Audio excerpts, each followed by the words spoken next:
Yang Kai wore a strange look as he stared at the burly man with an indifferent expression who had flown over and intercepted them. This burly figure was naturally Hou Jian, who had been recruited by Yin Su Dai. But what Yang Kai didn't understand was why this man had rushed over all alone, while Yin Su Dai and another cultivator seemed to be taking their time catching up. Hou Jian looked Yang Kai up and down, and after confirming that the aura fluctuations coming from him were indeed those of a second-order Saint King, the corners of his mouth curled upwards, revealing a look of disdain. However, when his eyes glanced over at Yang Yan, he could not help showing some surprise. Hou Jian had not expected this woman wrapped in black robes to actually have such an extraordinary appearance. What was stranger, though, was that after being stopped by him, this man and woman did not show any signs of panic, both of them actually remaining perfectly calm. What was most confusing for Hou Jian, though, was that he could not see Yang Yan's true cultivation. When he tried to use his divine sense, it seemed to pass right through her body, as if she did not even exist. This made Hou Jian's expression become somewhat serious as he subconsciously regarded Yang Yan as a more powerful cultivator than Yang Kai. Hou Jian had mainly come here targeting Yang Kai and naturally had no interest in Yang Yan, so after a brief investigation, he withdrew his gaze and focused his attention on Yang Kai. "Greetings, friend." Yang Kai took a step forward and cupped his fists. "Is there some reason you have blocked my senior sisters and my path? Some reason?" "Heh." The burly man let out a chuckle. "Are you surnamed Yang?" "I am." "Did you just leave Grand Crystal Mountain Range?" "Yes." "Very good. This hoe is looking for you, little brat." Hou Jian's face went cold, and he shouted firmly, "Daring to have ideas about my sex-colored glass mountain, even damaging the barrier protecting it. I'd like to see how you try to escape." Hearing what Hou Jian said, Yang Kai was completely shocked, subconsciously thinking that his good deeds had been exposed. But after thinking about it for a moment, he felt that something was wrong. If he had really been exposed, there would not have just been 3 Saint Kings chasing after him. Colored Glass Sect would have at least sent out a few Origin Realm Masters to ensure he was captured. But if he hadn't been exposed, why did this guy sound so sure he was guilty? How could Yang Kai have known that this burly man surnamed Ho had just listened to Yin Su Dai and assumed she had told him the truth? Not showing any anxiety on his face, Yang Kai let out a laugh. "This friend must be joking. I came to Grand Crystal Mountain Range at the invitation of your noble sex Dai Yuan, and was her guest for only a few days. How could I have had any ideas about Colored Glass Mountain?" "Dai Yuan." Hou Jian immediately gawked and he asked in surprise, "Do you know Dai Yuan? And she actually invited you to be a guest?" He wore a dumbstruck expression on his face as he asked this question, as if he had just heard something completely unbelievable. "Of course. I have no reason to lie about this. You can go back to Thousand Illusion Peak and ask Sister Dai Yuan. She will surely confirm what I've said." "Ask Dai Yuan?"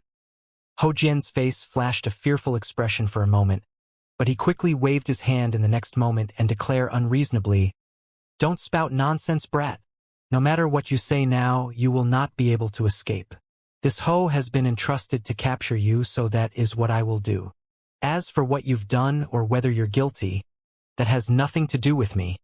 I'm only responsible for bringing you back to face judgment." Hearing this, Yang Kai grinned widely. "So what this friend is saying is that you've no intention of allowing me to pass?" "Humph." Hou Jian coldly snorted. "That's how it is."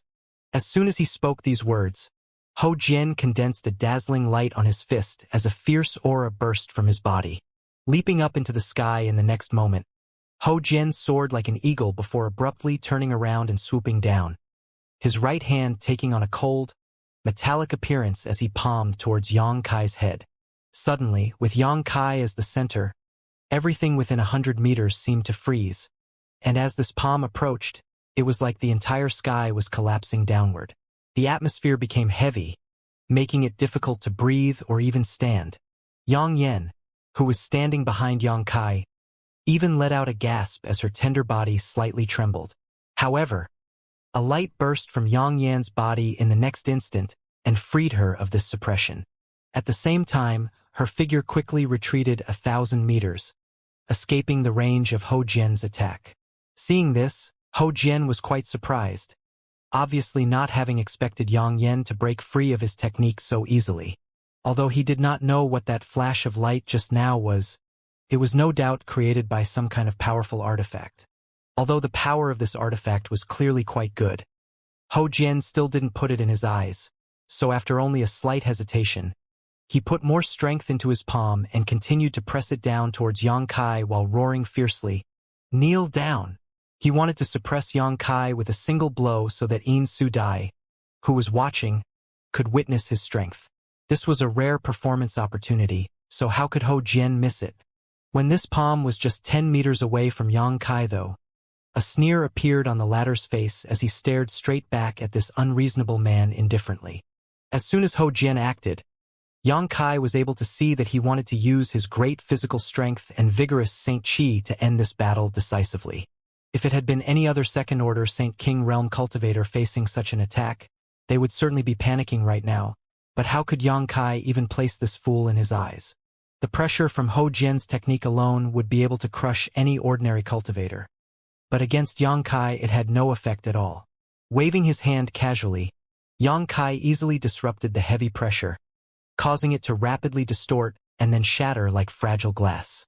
In an instant, the mountain-like pressure disappeared. At the same time, Yang Kai figure, which had been shrouded in the shadow of his opponent's palm, suddenly blurred and vanished from sight. Hou Jian's face changed dramatically when he saw this, never having expected that a mere second-order Saint King would be able to escape the control of his pressure field.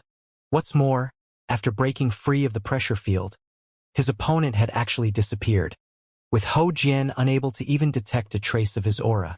Hou Jian became frightened as he immediately understood he had kicked an iron plate. While searching for some trace of Yang Kai, he suddenly felt an oppressive and dangerous aura coming from above him. Not good! Hou Jian shouted to himself as he whipped around sharply to discover that Yang Kai had reappeared above his position and was now looking down upon him coldly, like a dragon flying over 9 heavens overlooking an ant, causing Hou Jian to shudder unconsciously. Yang Kai immediately sent out what looked like a casual palm strike, but in Hou Jian's eyes this palm appeared to cover the entire sky, making him feel like it was impossible to avoid.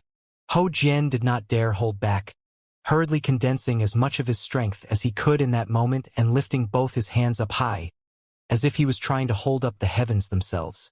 At the same time, a bright light shone from his body as he summoned out a metallic artifact armor. Simultaneously, from the center of his forehead, Hou Jian released a spinning cone of black light that shot out to intercept the world-covering palm Yang Kai had released. Hou Jian was an elite disciple of colored glass sect, so even caught off guard, he was still able to make this many moves, fully demonstrating his great strength. But even after all this, the unease in Hou Jian's heart did not decrease, nor did he feel the slightest sense of security. Under Hou Jian's astonished gaze, the black cone-like weapon he had shot out struck the giant palm print and immediately grew dim, revealing its original shape. It turned out to be a powerful spindle-like offensive artifact, but as soon as it was struck by Yang Kai's heaven-covering hand, it was blown away and appeared to have suffered catastrophic damage. Immediately after, the heaven-covering hand fell onto Hou Jian without further hindrance, causing his arms to buckle and his metallic artifact armor to crack. A single breath of time later, this artifact armor completely shattered.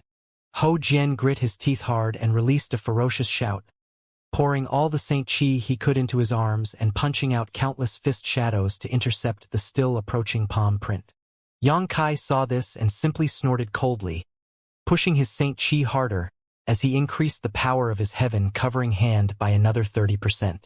The innumerable fist shadows rushed into the heaven-covering hand and disappeared like clay oxen wading into the sea, not even causing any waves before they were devoured without a trace. Hou Jian's complexion paled. Although they had only fought for a mere 3 breaths, he already understood that he was completely not worthy to be the opponent of this man his junior sister Yin was looking for. While he understood this in his heart, Hou Jian only showed a look of unwillingness on his face. Before Hou Jian could take any further action though, the giant palm broke through his resistance and impacted him directly. With a thunderous bang, Hou Jian's body plummeted through the air and slammed into the ground, opening a giant pit upon impact. The heaven-covering hand did not just disappear, though, and instead continued to ruthlessly press down towards Hou Jian. The earth shook once more, and a giant palm print spanning a nearly 1,000-meter area was carved into the ground. At the very center of this palm print, Hou Jian knelt on one knee, his hands still lifted upwards as his entire body convulsed. Hou Jian's thick arms were covered in blood, giving them a horrifying appearance, and his clothes had been almost completely shredded, revealing most of his burly body. With both his arms bent into unnatural shapes, it was clear the injuries he had received were not light. Even in such a state, though, Hou Jian continued to stare stubbornly at the slowly descending Yang Kai, a mixture of panic and hatred flashing across his eyes. On the other hand, there was a trace of surprise on Yang Kai's face. He had not thought that this man could withstand his heaven-covering hand. It seemed this man's burly body was not just for show. His physique was clearly quite intrepid. Seeing Hou Jian's hate-filled eyes, Yang Kai's brow lifted slightly. Landing in front of his opponent, Yang Kai lifted his foot and pressed it onto the opposite party's shoulder while flashing a dangerous grin. Hou Jian's face went pale. Although he knew what Yang Kai was going to do, he was too gravely injured right now to even move, much less resist, so all he could do was wait for the inevitable. Under the uneasy gaze of the Hou Jian, a powerful force suddenly impacted his shoulder. This force instantly overcame any resistance he could muster and pressed Hou Jian into the ground. His face being shoved into the dirt, Hou Jian was embarrassed, but no matter how he struggled, Yang Kai's foot pressing on his shoulder remained as heavy as a mountain, rendering him unable to move at all. Even covered in dust, the crimson glow on his face from indignation was apparent.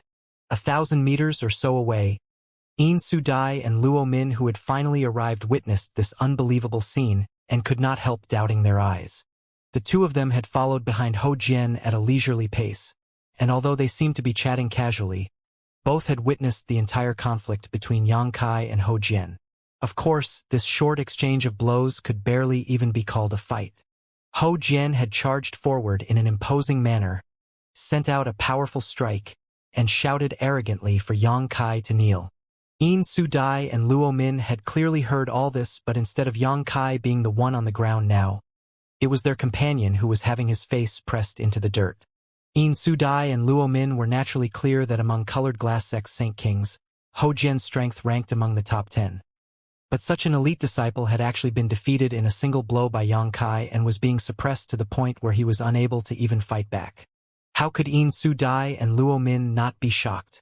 None of the Saint Kings in colored glass sect could achieve such a feat. Didn't that mean that this Yang Kai was far more powerful than all the elites in their sect? Luo Min's complexion went slightly pale as he nervously swallowed. He considered his own strength and imagined if he had been the one to go forward instead of his senior brother Hou, quickly estimating that his end would not have been much better. Being defeated was one thing, but the key point here was that this loss had happened in front of Yin Sudai. Worse, Hou Jian had been arrogantly boasting just moments ago, so the embarrassment he was suffering right now was even greater. Presumably, Hou Jian would not have any face to continue pursuing Yin Sudai in the future. Realizing this, Luo Min secretly took some pleasure in Hou Jian's misfortune. Yin Sudai was also learning for the first time how powerful Yang Kai truly was. Although she had met Yang Kai a few times before, she did not have any kind of deep relationship with him. So how could she have known that a small unknown character like him would possess such strength? Perhaps even Fang Tianzhong and Chu Changfeng would not be Yang Kai's match. Moreover, he seemed to have a close relationship with her senior sister Dai Yuan. Thinking so, Yin Sudai was not discouraged in the slightest and instead had a different kind of light flash across her eyes.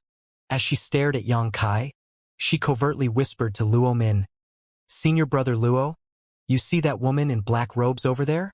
And what is junior sister thinking?" Luo Min Jian glanced over at Yang Yan. "Can you quietly capture her?" Yin Sudai smiled lightly, as if she was asking about some trivial matter. Luo Min's face changed slightly. Although he wanted to strike his chest and agree right away, seeing the scene in front of him, he hesitantly said, "Junior sister can see the current situation. Even senior brother Hou isn't that surnamed Yang's opponent. So how am I supposed to capture that woman right in front of his eyes? Also, he does not seem like an affable fellow. If attacking that woman enrages him, the gains won't be worth the cost. Senior brother Luo may rest assured. Since junior sister has proposed this, naturally I have my own arrangements. In Su Dai smiled slightly. While I keep him occupied, senior brother Luo just needs to take the opportunity to seize that woman. Even hearing this, Luo Min still hesitated to agree. Seeing this, In Su Dai's pretty face sank slightly, but light soon flashed across her beautiful eyes as she thought of something and said, Senior brother Luo, I know what you're worried about, but I only need you to capture that woman. So long as you don't hurt her, that man won't have any reason to find trouble with you later. Not to mention, senior brother Luo, although you are not his opponent, with your flowing light escaping shadow, even if he attacks, could he catch you? Can senior brother Luo really not satisfy junior sister's little request? Contemplating In Su Dai's words, Luo Min pondered for a moment before nodding. Fine. Since junior sister thinks so highly of senior brother, just leave that woman to me. However, junior sister, you must be careful. That surnamed Yang does not seem to be an ordinary person. You must make sure to not suffer a loss at his hand. Luo Min seemed to be greatly confident in his flowing light escaping shadow. So even after witnessing Yang Kai instantly force Ho Jian onto the ground in defeat, he still agreed to In Su Dai's request. In Su Dai let out a peal of enchanting laughter and nodded. If junior sister fought him head-on, I would surely lose within 10 moves, but how could I give him such a chance? Luo Min turned his head and glanced at In Su Dai upon hearing this, only to discover that a faint halo of light was being emitted from his junior sister. This halo of light didn't have any kind of aura to it, but the moment Luo Min saw it, his mind shook and it seemed as if his junior sister's body was now exuding an overwhelming attraction, pulling directly on his soul, making him unwilling to move his eyes away from her, as if he couldn't wait to be drawn in and submit his entire being to her. Luo Min was dazed for a moment but quickly bit his tongue to extricate himself from this attraction. Cold sweat dripping from his forehead in the next moment as he turned his eyes away. He didn't dare gaze at In Su Dai again as he realized that his junior sister's beguiling technique had improved far more than he earlier estimated, to the point where he had no confidence in resisting it should he be targeted by her. This boosted Luo Min's confidence in In Su Dai greatly. At that moment, Yang Kai, who was still stepping on Ho Jian's shoulder, suddenly looked over towards In Su Dai and Luo Min, as if he had only just now noticed them. Smiling widely, he called out, Sister In, what a coincidence. To actually meet you here, it seems we share a bond of fate. Bond of fate, hee. In Su Dai covered her mouth and smiled, a bewitching light flashing across her beautiful eyes as she exuded a seemingly infinite charm and said, We do seem to share some fate, but this time is not a coincidence. I deliberately used colored glass sex space array to travel to the nearby city in order to find you. You came to look for me? Yang Kai raised his brow slightly, feigning surprise. What for? Does Sister In have something she needs from me? The smile on In Su Dai's face faded and was replaced with a sad one. It's nothing so important. I just wondered if little brother forgot about the agreement with me from the other day. Didn't you say that you would come to visit my myriad crystal peak when you have time? Now you have suddenly decided to leave without even saying goodbye. Could it be that senior sister Dai Yuan didn't provide you with an appropriate reception? If so, please allow junior sister here to make up for it. Senior sister Dai Yuan is not fond of communicating with others and can be somewhat difficult to get along with. I hope little brother can be forgiving and not haggle over such small matters. Saying so, In Su Dai really bowed in apology, cleverly displaying just enough of her astonishing assets in the process as she also cast her eyes towards Yang Kai elegantly, exuding a kind of charm that seemed to pull directly on one's soul. In response, though, Yang Kai put on a flattered appearance and quickly waved his hand. Sister In is far too serious. Sister Dai Yuan's entertainment wasn't lacking in any way. It is just that junior brother has some important matters to attend to, so it is inconvenient to remain in colored glass sect for a long time. That is why I departed so anxiously. While appearing completely at ease on the surface, Yang Kai was silently sighing with relief. As soon as Ho Jian appeared, He had charged Yang Kai with breaking the barrier around Colored Glass Mountain. But now In Su Dai was not even mentioning it. It seems the stone puppet had not been exposed, so Yang Kai no longer had anything to worry about. So that's how it is. In Su Dai nodded her delicate chin lightly before lifting her jade white hand and gently brushing her hair behind her ear, exposing her dainty pink earlobe and saying with a smile, "Little brother, before we speak any further if you don't mind, could you release my foolish senior brother? It seems that there was a misunderstanding between him and you just now, but little brother has given him an appropriate punishment already, so can you let him off with just that?" "He is your senior brother?" Yang Kai wore a startled look before putting on an apologetic look. "So he is also a disciple from Colored Glass Sect. I was wondering who this blind fellow who suddenly appeared and started looking for trouble with me was, even attacking without asking anything. Since he is Sister Yin's senior brother, naturally I will return him to you." Saying so, as if he was just casually sweeping his foot, Yang Kai kicked Ho Jian's abdomen. A cracking sound rang out and Ho Jian's complexion, which had been bright red with embarrassment, suddenly went white as he flew through the air towards In Su Dai. In Su Dai's pretty face changed slightly, apparently not having thought Yang Kai would act so ruthlessly. Although that kick seemed to have been delivered lightly, judging from the sound just now, it was likely that more than half of her senior brother Ho's ribs had been broken by it. This kind of injury, while not heavy, was certainly not light either and would take at least 3 of 4 months of bed rest to completely recover from. In Su Dai's eyes flashed with a trace of irritation, secretly annoyed that Yang Kai did not sell her any face at all. Waving her jade white hand lightly, she condensed a kind of pink cloud in front of herself.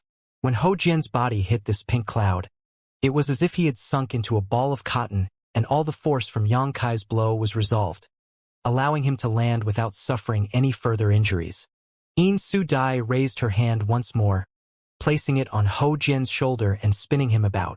After everything was over, Ho Jian was calmly standing beside her, but his complexion was pale white, and he could not wait to find a hole to crawl into and disappear.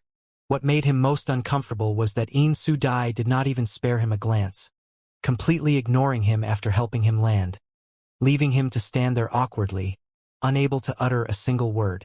On the other side, when Yang Kai saw this scene, he could not help feeling a bit of surprise. A moment ago, he had poured a significant amount of Saint Qi into Ho Jian's body, but In Su Dai was able to resolve it without any difficulty. It seems that this woman was not as simple as she appeared. Since she was able to become the leader of Colored Glass Sect's younger generation though, it was natural for her to have some means. If there's nothing else Sister In has to say, this Yang will take his leave. Yang Kai decided not to tangle with this woman. After all, she was the head disciple of Colored Glass Sect, so there was no way he could kill her. If Yang Kai continued to engage with her, he was the one who would inevitably suffer a loss, so he decided to leave immediately. Listening to Yang Kai say this, In Su Dai giggled coquettishly before saying, "Please don't be in such a rush, little brother. Junior sister came here this time especially to invite little brother to visit Myriad Crystal Peak. Junior sister is quite curious about little brother's relationship with senior sister Dai Yuan. If possible, I'd very much appreciate it if little brother can come back with me. Little brother must know that senior sister Dai Yuan does not communicate with others in the sect. Even junior sister has difficulty having a good conversation with her. On the other hand, little brother is the first guest she brought back in the past 2 decades. Not only am I curious about this matter, even my honored master has taken an interest in it. Junior sister has actually come here to request little brother come back on my honored master's orders." "On your honored master's orders?" Yang Kai looked at In Su Dai with a smile, seemingly pondering for a moment before replying, "It is not that I wish to refuse Senior Gong's invitation, but this Yang truly has some important matters to attend to that cannot wait. Would it be acceptable for this Yang to pay his respects to Sister Yin's honored master when he visits Colored Glass Sect in the future?" "In the future? Who knows when that future date will be? Junior sister thinks that instead of waiting, it would be best for junior brother to accompany me back today." In Su Dai did not back down, and instead became much more forceful in her words to Yang Kai, seemingly implying she would not relent no matter what. Yang Kai's eyes narrowed slightly. The other party pestering so incessantly had naturally made him a bit disgruntled. It seemed that this matter could not be settled so easily. But thinking about it carefully again, Yang Kai realized he was being naive. Since In Su Dai had chased him all this way, it was naturally impossible for her to simply give up and retreat. Letting out a light sigh, Yang Kai asked solemnly, "If I insist on not following you back, you want to refuse?" In Su Dai giggled as she looked at Yang Kai with interest, exhaling an orchid scent as she said, "I'm afraid that decision is not one little brother can make." As soon as her voice fell, Yang Yen, who was standing about 1,000 meters from Yang Kai, suddenly let out a shout, as if she had encountered a sneak attack. Yang Kai's eyes instantly became cold as he quickly turned around to look. He didn't know when it had happened, but a male cultivator wrapped in a bright white light had at some point moved to capture Yang Yen.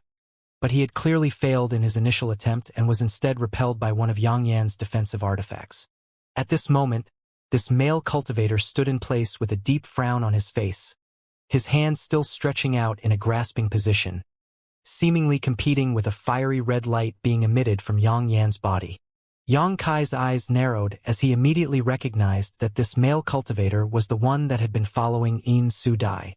Hurriedly turning his head back to look behind In Su Dai, the figure that had been standing there a moment ago had mysteriously disappeared, leaving behind only a white glow that was rapidly dissipating. Yang Kai was genuinely shocked. He had no idea when this man had left In Su Dai's side and gone off to sneak attack Yang Yen. The secret technique cultivated by this man was obviously quite unusual and was even capable of deceiving Yang Kai's sharp senses.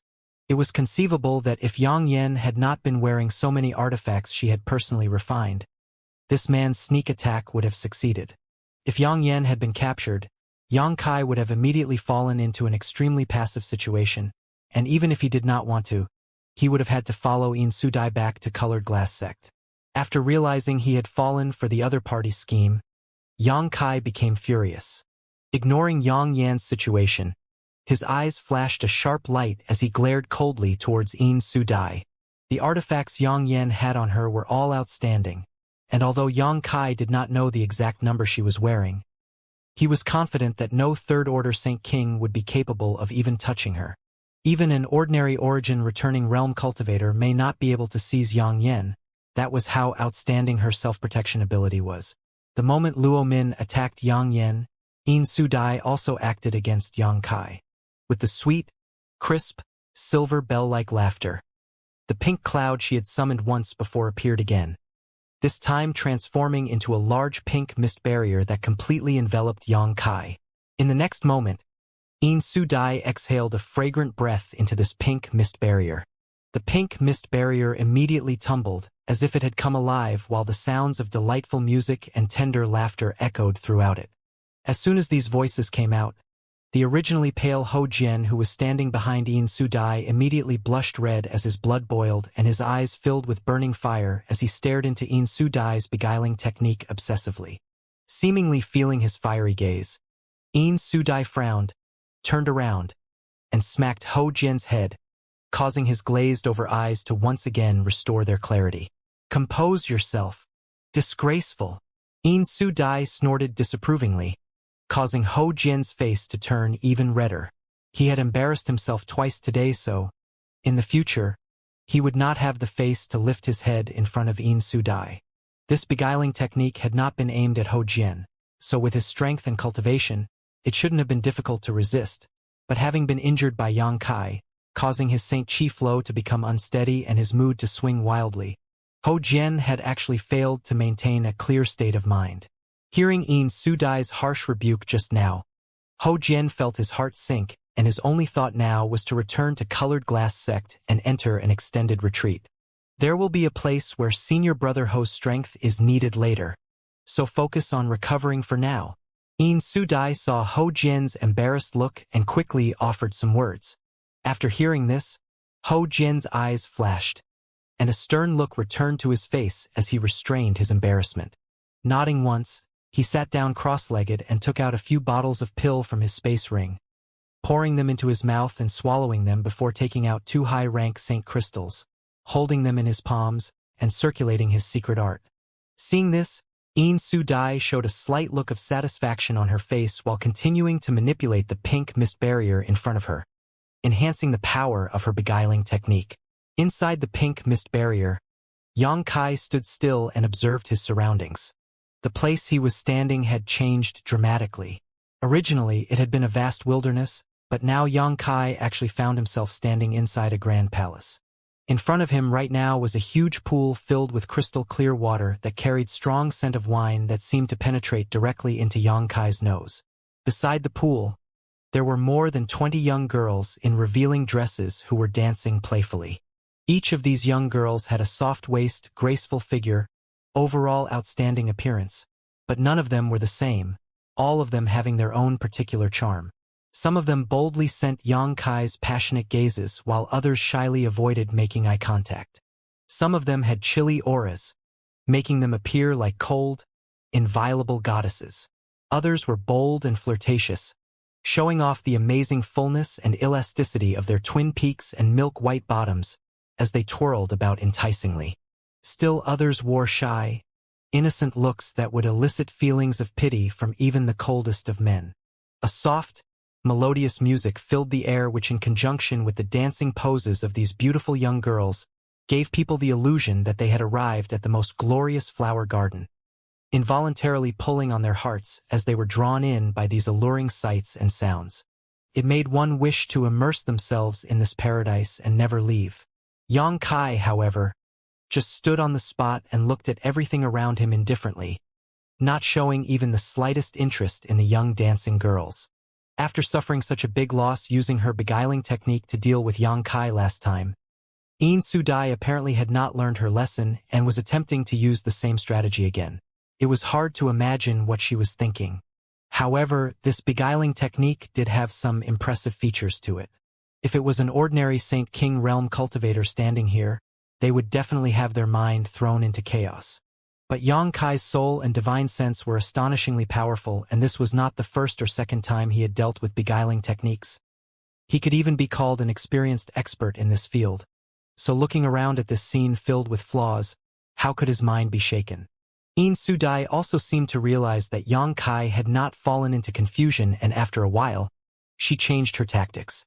The pink mist barrier suddenly roiled, and the expressions on the more than 20 young girls who had been singing and dancing gleefully just now all changed and became filled with sorrow and sadness. The music filling the air also slowing and becoming more somber. With this sad music in the background, these young girls seemed to transform from enchantresses to abandoned young women filled with sorrow and dissatisfaction. Their originally neatly arranged clothes also instantly became thinner and clung to their tender bodies more tightly, emphasizing their full curves and flat abdomens, even causing the fragrant grasslands between their long, delicate legs to become partly visible.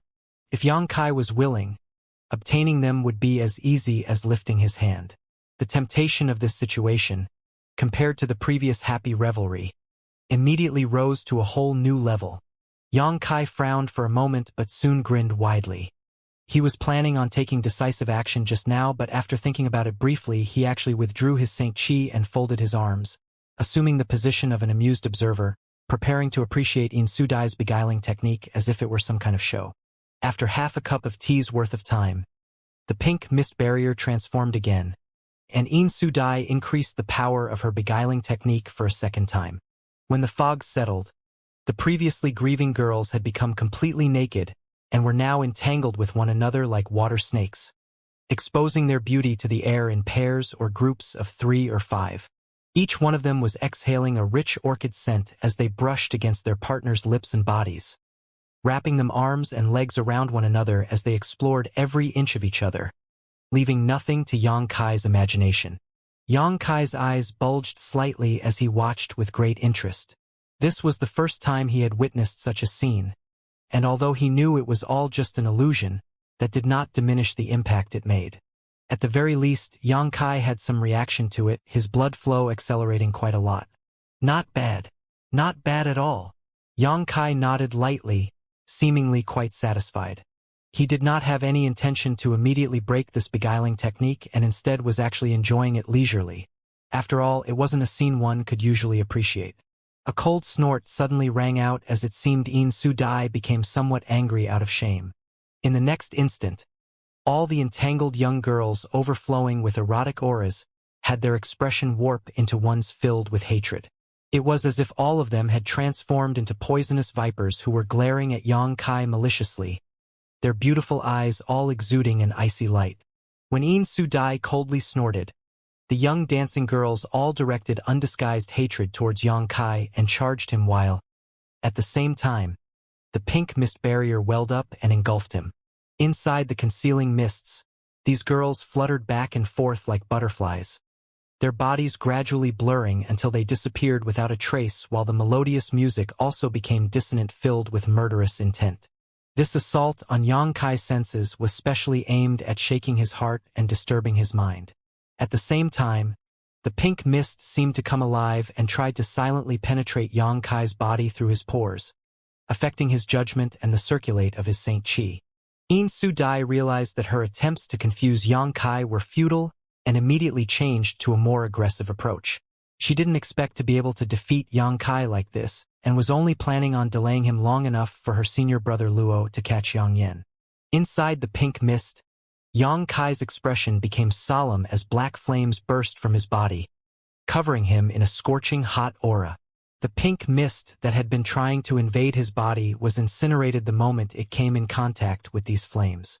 However, this pink mist seemed to be able to regenerate infinitely, so no matter how much of it was burned away by the demon flame, it continued to flow towards Yang Kai. From inside this pink mist, vague figures continuously launched sneak attacks towards Yang Kai. Naturally, these vague figures were the beautiful young girls who had disappeared a moment ago. They would appear from Yang Kai's blind spots, making them impossible to guard against, and send out pink ribbons that wrapped around him tightly. Yang Kai remained unharmed for the moment, but the pink ribbons which were binding him were quite strange, completely unaffected by his demonic flames. This point caught Yang Kai's attention, and upon observing these ribbons closely, he discovered that these pink ribbons were not actually illusions created from the fog, but rather an origin-grade artifact Yin Su-dai had summoned at some point. It was just that the color and shape of this artifact matched perfectly with her beguiling technique, making it difficult for Yang Kai to immediately tell what was real and what was fake. On top of that, these pink ribbons were able to restrain the circulation of Yang Kai's Saint Chi, causing the layer of demonic flame protecting his body to rapidly weaken. A tender laughter echoed from in all directions, making it impossible to distinguish where the source was, and immediately after, the pink ribbon tightened greatly, seemingly wanting to completely wrap up Yang Kai like a giant dumpling. Yang Kai coldly snorted, grabbed one of the ribbons wrapped around his arm, and fiercely yanked on it, instantly dragging a beautiful figure out of the pink mist bank. Without even waiting for this figure to get close, Yang Kai's other hand clenched into a fist and punched out towards this tender body. A pitiful scream filled the air as the tender body of a young girl exploded into a blood flower which rapidly disappeared from Yang Kai's vision and merged into the pink mist, causing its color to become slightly thicker. Seeing the effectiveness of this method, Yang Kai instantly spun like a top, exerting all his might on each ribbon, dragging all the young girls at the other end screaming towards him. Demonic flames burst from Yang Kai's hands and smashed towards these illusionary figures, raising a series of ghastly screams as these young girls burst into blood mists and instantly disappeared. The moment all these illusionary girls were destroyed, Yang Kai seemed to hear Yin Su-dai snort. It seemed that his actions just now had caused some damage to Yin Su-dai, who was the source of this beguiling technique. Yin Su-dai had indeed received a bit of backlash from her beguiling technique being forcefully broken like this. She had not expected Yang Kai to be so ruthless and not show the slightest hint of tender affection. For other men trapped in this beguiling technique bewildering array, even if they knew that these young girls were fake, they would find it difficult to ruthlessly slaughter them, allowing Yin Su-dai to gain some time to exhibit the next step to her technique. This next step not only had the function of restraining an enemy, but also had an extraordinarily strong killing power. Yin Su-dai had figured she could stall Yang Kai for at least as long as it took to boil a cup of tea. But In Su-dai had not anticipated that Yang Kai would completely disregard the beautiful young girls who had been created by her beguiling technique and cleanly slaughter them, disrupting her plans while also causing her to suffer some backlash. Although the backlash was not strong and wouldn't affect her combat capability, In Su-dai's beautiful eyes still filled with a ruthless color as she called out sharply, "Senior brother Ho." Yes, Ho Jian, who had been meditating behind In Su-dai to restore himself, heard her call and immediately got up, his figure flickering as he charged into the pink mist. At the same time, In Su-dai's divine sense moved, and a number of graceful figures once again appeared in the large mist bank surrounding Yang Kai. These figures, however, were different from the last ones as each of them was holding a different weapon, each of which were exuding a not weak energy fluctuation. There were even some figures wearing glowing artifact armor. Yang Kai could not help but feel stunned for a moment. Although he looked down on In Su-dai for twice trying to use her beguiling technique to deal with him, he also knew that this woman would not be stupid enough to keep repeating the same mistake again and again. He had just smashed these figures with ease a moment ago, so why had she suddenly summoned more of them? What drew Yang Kai's attention most, though, were the weapons these newly emerged figures held in their hands. Just as he was feeling some doubt, one of the young girls next to him waved a small fan in her hand towards Yang Kai. This little fan wasn't very eye-catching, only having some birds and beasts embroidered on it. But when this fan was waved, the sound of beast roars immediately rang out and a black light suddenly flew out from its surface, transforming into several large and small monster beasts. These monster beasts were the same as the embroidered pictures on the small fan, and after they appeared, the fan itself became completely empty. There were more than 30 of these monster beasts, some of them as big as buildings while others were as small as ordinary snakes. And as soon as they appeared, they all rushed directly to Yang Kai. An illusion? Yang Kai's brow furrowed, but his expression soon took on a look of shock as he condensed a demonic flame sword in his hand and released a series of slashes. In an instant, the more than half of the 30 monster beasts descending upon Yang Kai were split into halves by the sword waves. But some of them were more flexible than the others and avoided this attack and pounced onto their prey. As for the monster beasts that had been split apart, transformed into clouds of black chi, gathered together, and actually reappeared, seemingly unharmed. However, if one looked closely, they would notice that the color of these reconstituted monster beasts was significantly dimmer than before. In a blink of an eye, Yang Kai was surrounded by a dozen monster beasts, and one of them, which was the size of a small building and modeled after a qilin, lifted its giant front claws and pressed them down towards Yang Kai. Before these claws even fell, a suffocating pressure enveloped Yang Kai, seemingly trying to press him into a meat patty. Yang Kai didn't dodge though, and in order to verify his guess, he actually punched upwards to meet this attack head-on. A fist wrapped in demonic flame impacted the claw of this giant monster beast and knocked it flying, but at the same time Yang Kai was forced back a few steps. The other monster beasts took advantage of this opening and pounced upon Yang Kai. Seeing this from the outside, In Su-dai wore a smug smile on her lips, but this smile went stiff just as fast as it blossomed. Inside the pink mist, this group of monster beasts which had piled onto Yang Kai were themselves enveloped in a black light, releasing pitiful wails as they were blasted out in all directions. They're not illusions. Amazing, it seems the top disciple of Colored Glass Sect has some good methods. Yang Kai's appraising voice called out. Only now was he able to determine that the fan and these monster beasts were not mere illusions. The fan was an artifact, and the monster beasts it released were a part of its power, both of which were tangible existences. Not only this fan though, it seemed all the weapons the girls were holding were real artifacts. Inside this pink mist, only the young girls themselves were created by In Su-dai's beguiling technique, existences that straddled the line between real and illusionary. Little brother should stop struggling pointlessly and obediently come with me. In Su-dai saw Yang Kai was more difficult to deal with than she anticipated and shouted coldly. If you want me to follow you, you first need to prove you have the skill. Yang Kai sneered, and as soon as his voice fell, his figure flickering, disappearing from its original position in a crack of thunder. The instant Yang Kai's figure reappeared though, a flash of light pierced towards him. Although this flash of light was extremely fast, Xianxia could still clearly see its true appearance. It was a dagger-like artifact that had been thrown by one of the illusionary girls towards him with near-perfect timing. Xianxia roared angrily as he stretched out a hand covered in burning hot demonic flame and grabbed this dagger. With a cold snort, Xianxia pushed his Saint Chi fiercely, causing his demonic flames to completely envelop the dagger. At a speed visible to the naked eye, this dagger, which was a genuine Saint King grade high-rank artifact, melted like a snowflake under the sun. In a flash, this dagger had been reduced to a molten metal and slipped through Xianxia's fingertips. Now that he had determined that these artifacts were all real, Xianxia naturally knew what to do. Yin Su Dai pestering him endlessly like this had annoyed him greatly, so he was planning on teaching her what fate awaited those who crossed him. When they saw this Saint King grade artifact so easily destroyed, the expressions on the faces of the remaining young girls changed to shock. Perhaps they were connected to Yin Su Dai's mind so they would reflect her expression at the moment. Taking advantage of this opportunity, Xianxia grinned and struck towards these girls. In the next instant, cries of surprise sounded out, and the girls all spread out, urging the power of the artifacts in their hands to simultaneously attack Xianxia. It had to be said that Yin Su Dai's beguiling technique was unique and powerful. With this strange technique, she could easily defeat cultivators in the same realm without ever facing them directly.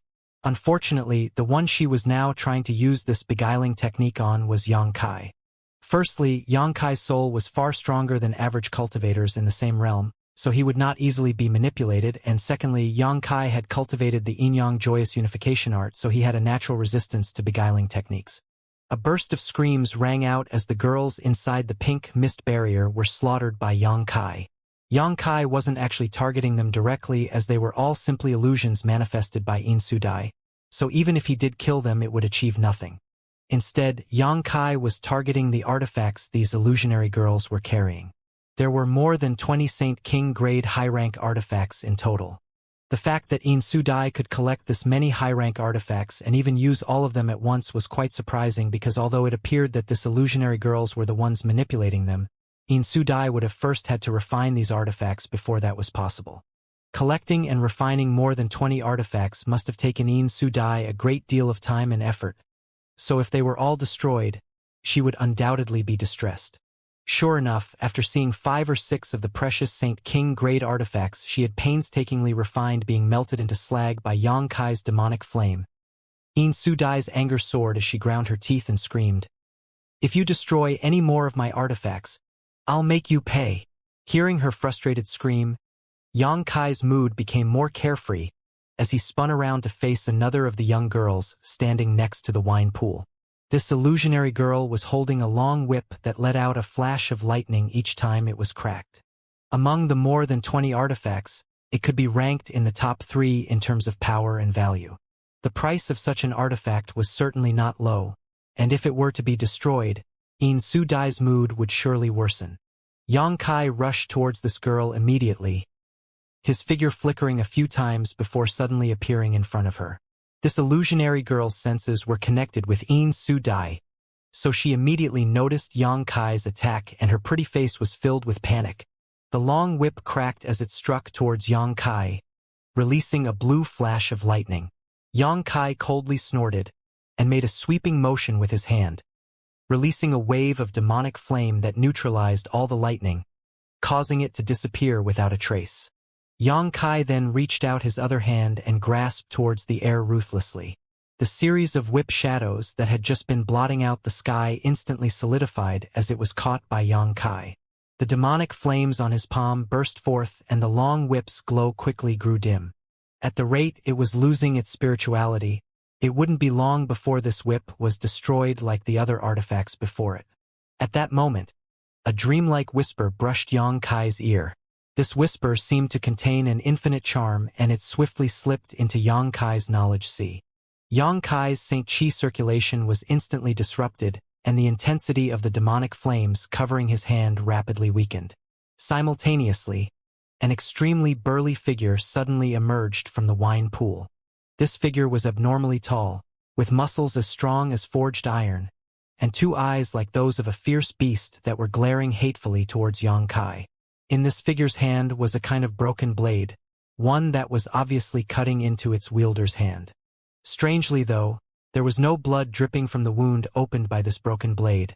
Instead, it seemed the blood which should have been leaking out was being absorbed by the broken blade, dyeing it a crimson color.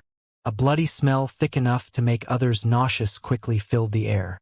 This burly man was none other than Hou Jian, who was previously injured by Yang Kai.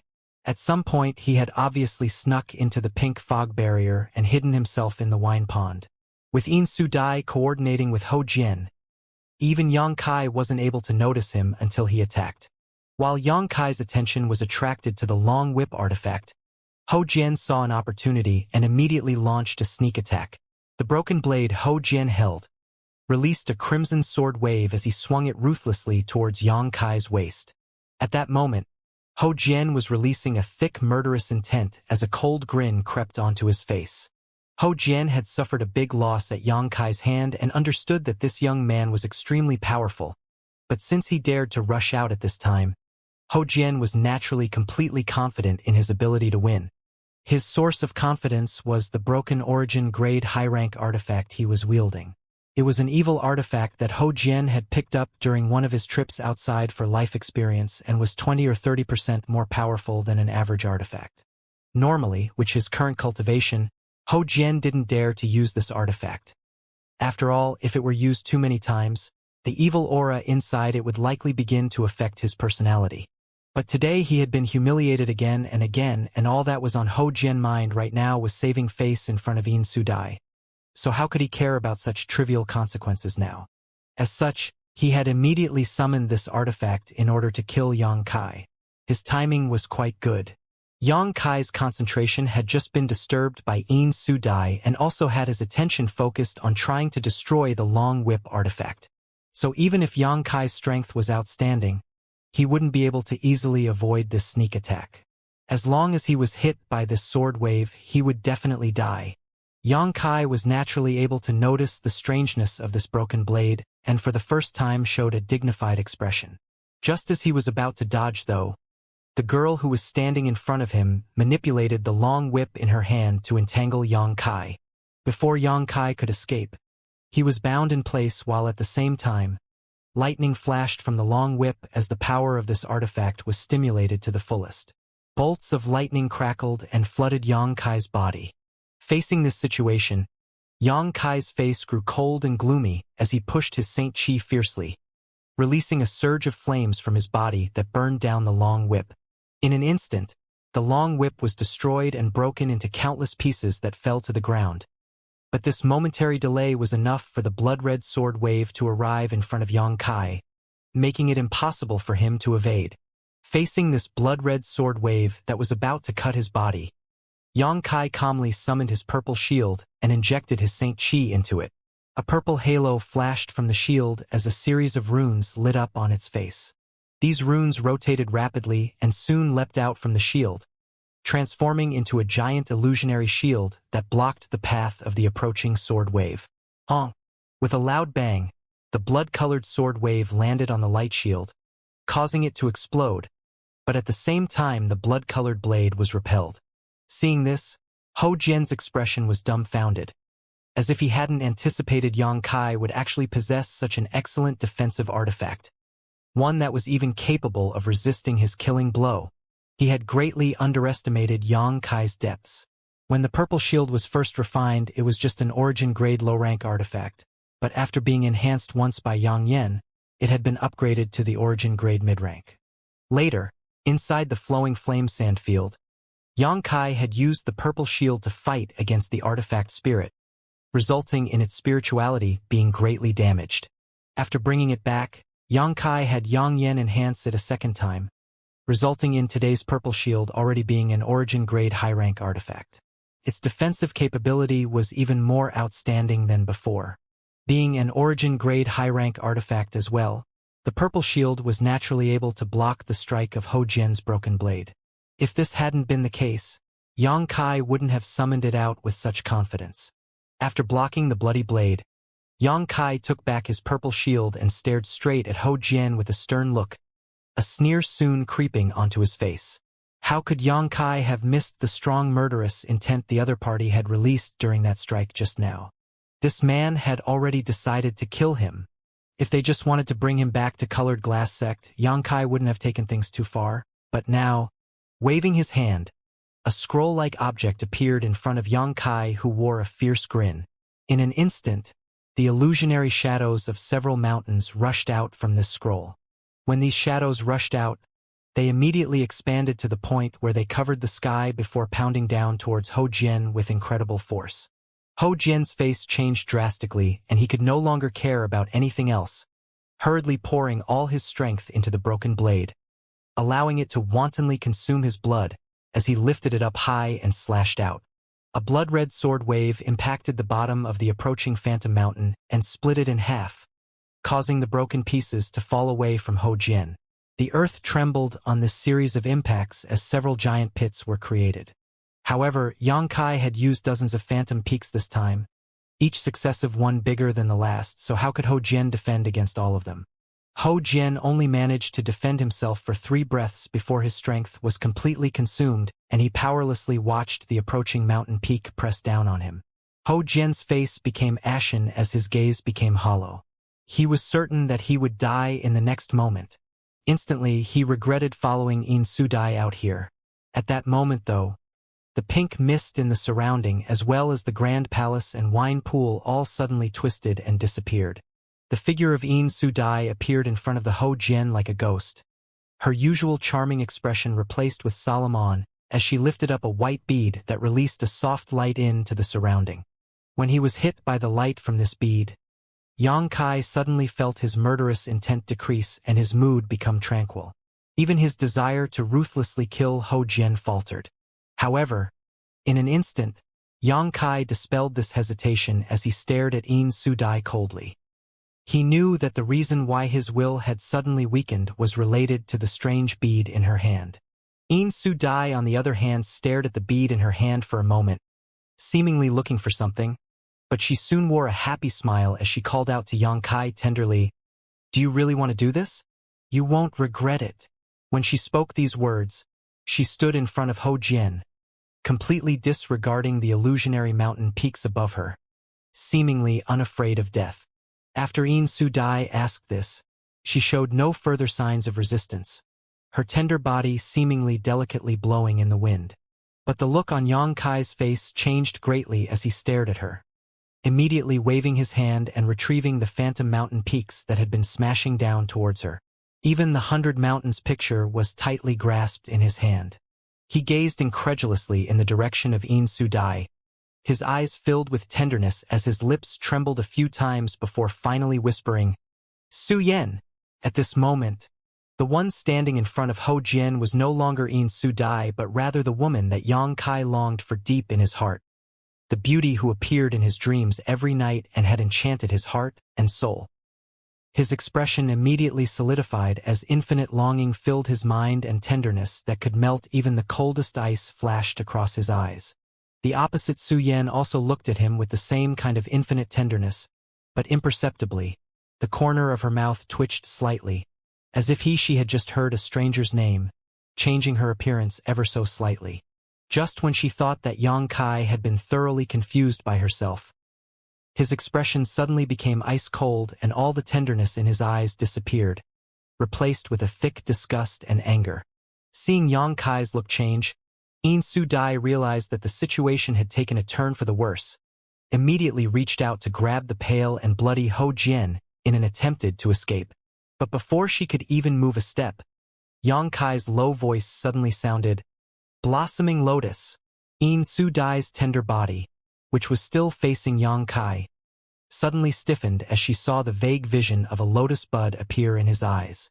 This vision was incredibly beautiful and exuded a soft 7-colored light, instantly attracting her completely attention, making it impossible for her to look away.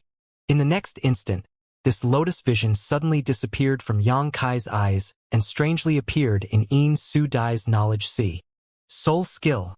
Yin Sudai's face changed dramatically as he comprehended what had just happened. But as she tried to raise her defenses, she noticed that the spiritual energy in her knowledge sea was rapidly being drained towards a certain location. It seemed that a huge vortex had appeared and was absorbing her spiritual energy. At the source of this attraction, though, was the ethereal lotus bud she had just seen. Yin Su Dai groaned as her vision was completely covered by the slowly blooming seven-colored lotus. For every petal that unfurled, the spiritual energy in her knowledge sea decreased, as if it were the nutrient required for it to blossom. Yin Su Dai was terrified and hurriedly tried to defend her soul, but no matter how hard she tried, she was unable to slow the speed at which her spiritual energy was being swallowed.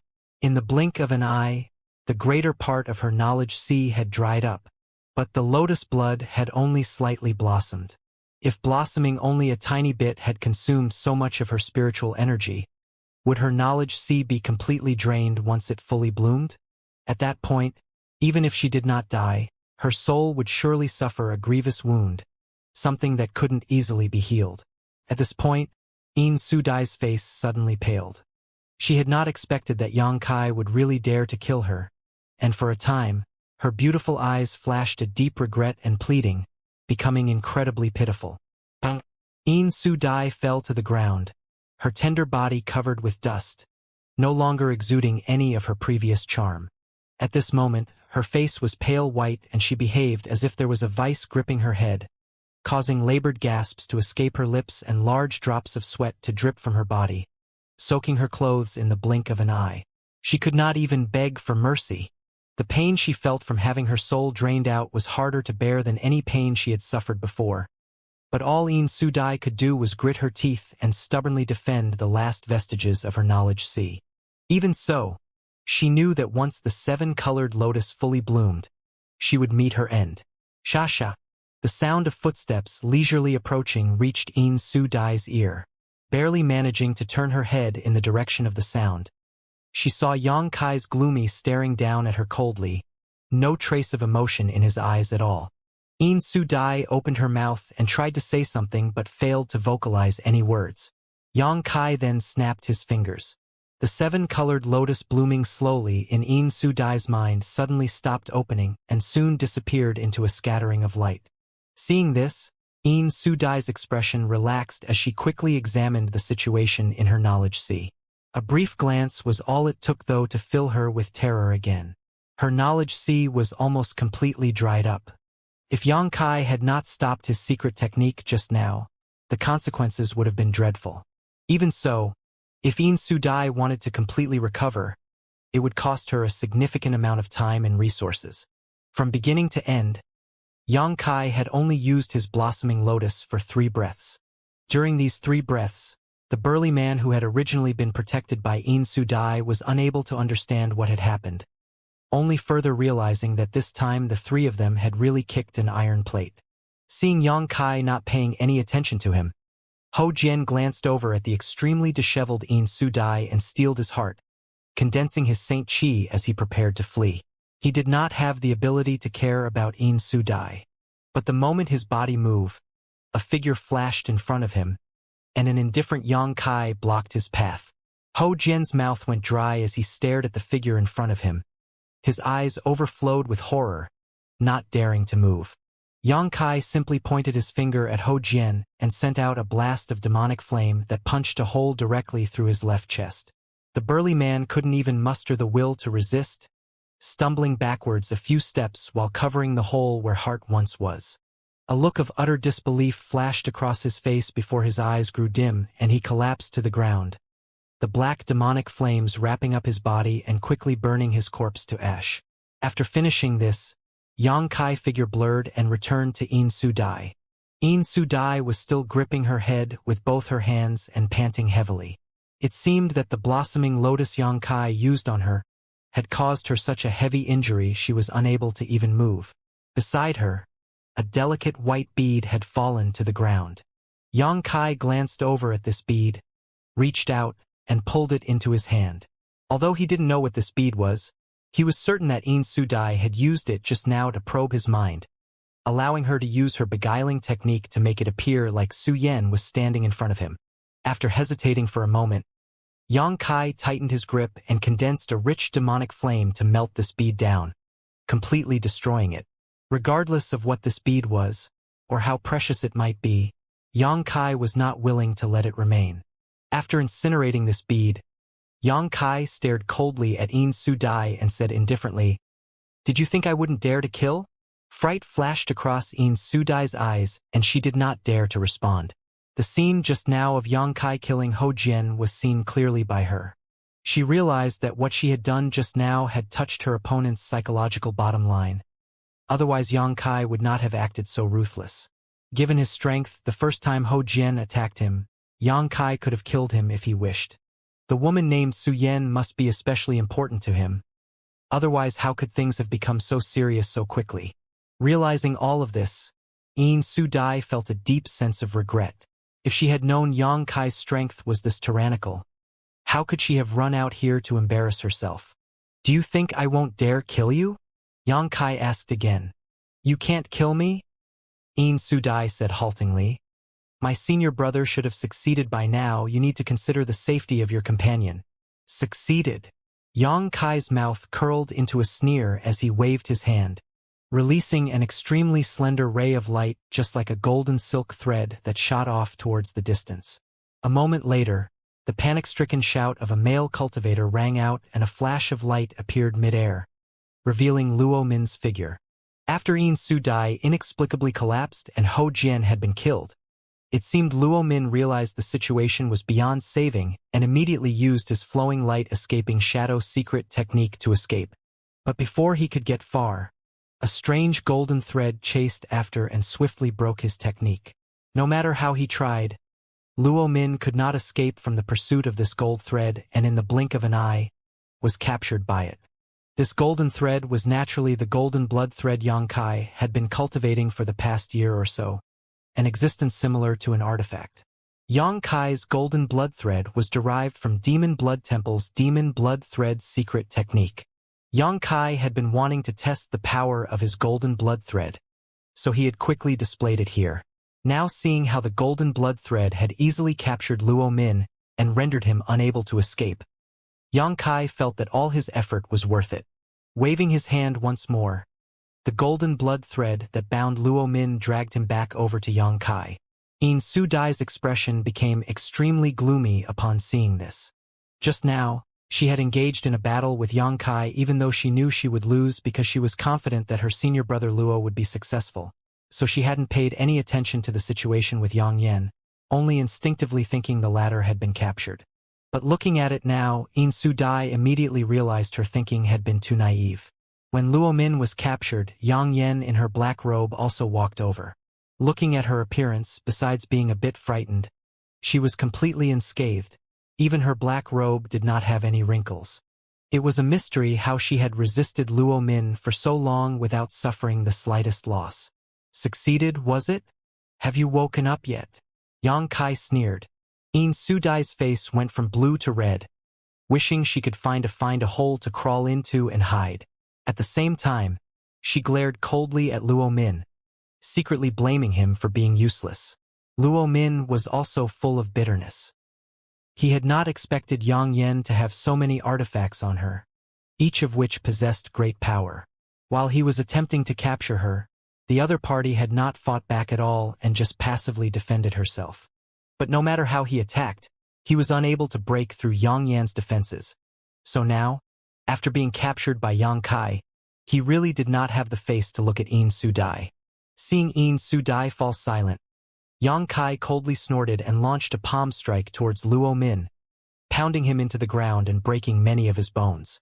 This single blow had caused Luo Min very heavy injuries.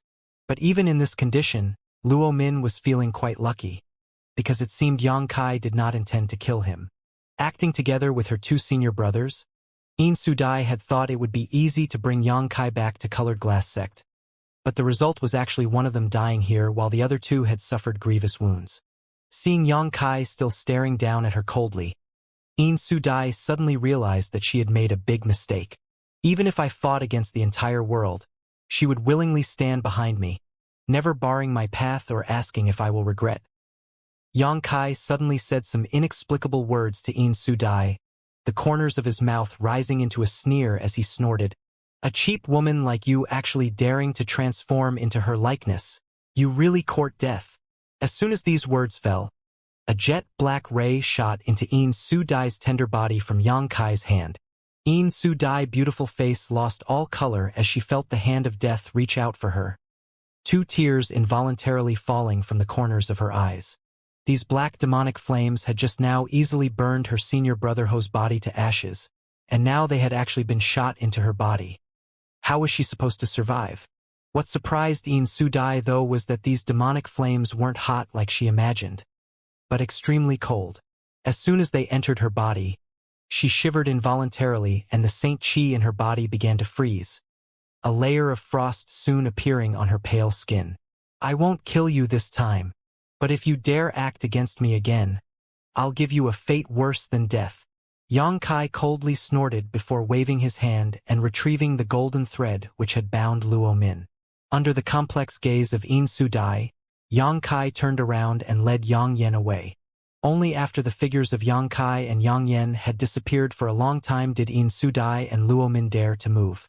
Although both of them had suffered greatly, neither had fatal injuries. Luo Min had many broken bones in his body, but overall he was still able to move. On the other hand, Yin Su-Dai's injuries were more severe. The damage to her soul and the frigid chill permeating her body made her feel very uncomfortable. "Junior sister Yin, are you okay?" Luo Min forced himself to his feet and asked with concern, reaching out his hand as he spoke, seemingly wanting to help Yin Su-Dai up. "Do I look like I'm fine?" Yin Su-Dai's pretty face twisted in anger as she swatted away Luo Min's hand and staggered to her feet. Her hair and clothes were in a state of chaos and she was covered in dirt, her beforehand exquisite image completely destroyed. Luo Min knew that she was blaming him for his incompetence, but even if he was angry about this inside, he didn't dare to say any more. However, if he had known that surnamed Yang was so powerful, he would never have agreed to accompany Yin Su-Dai to intercept him. How was that any different from seeking destruction? Fortunately, that surnamed Yang did not seem intent on killing him, otherwise, he would currently be accompanying his senior brother Ho to the next life. Luo Min hadn't figured out why Yang Kai had only killed his senior brother Ho though. Was it simply punishing one to warn the others? "Junior sister, shouldn't we find a hidden place to rest first? We're not too far from Myriad Beast Mountain, so their disciples should pass by here quite often. If they were to see us in this state, it would become troublesome." Luo Min asked Yin Su-Dai gently as she fixed her clothes. Although Yin Su-Dai was currently quite angry with him, he did not dare ignore her well-being. After all, if he were to really abandon her after going back, he was the one who would suffer. Hearing this, Yin Su-Dai's expression lightened somewhat as she nodded. "Yeah, let's find a place to heal first. Moreover, we need to discuss how to explain what has transpired here to the sect elders before returning." Luo Min was startled for a moment but soon nodded. "It is as junior sister says." The two of them then supported each other as they dragged their injured bodies to a well-concealed spot nearby to meditate and heal. Several thousand kilometers away, Yang Yen followed behind Yang Kai without saying a word, both of them using their respective star shuttles to fly towards a certain direction.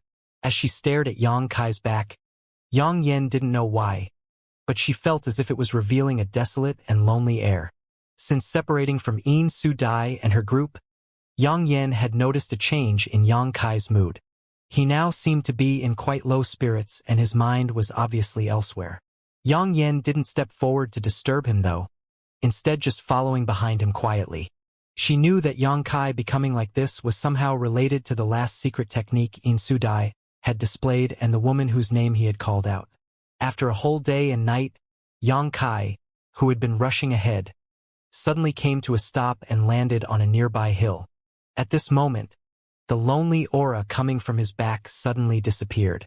Yang Yen controlled her star shuttle to land beside Yang Kai and observing his profile, she found that he had indeed returned to normal.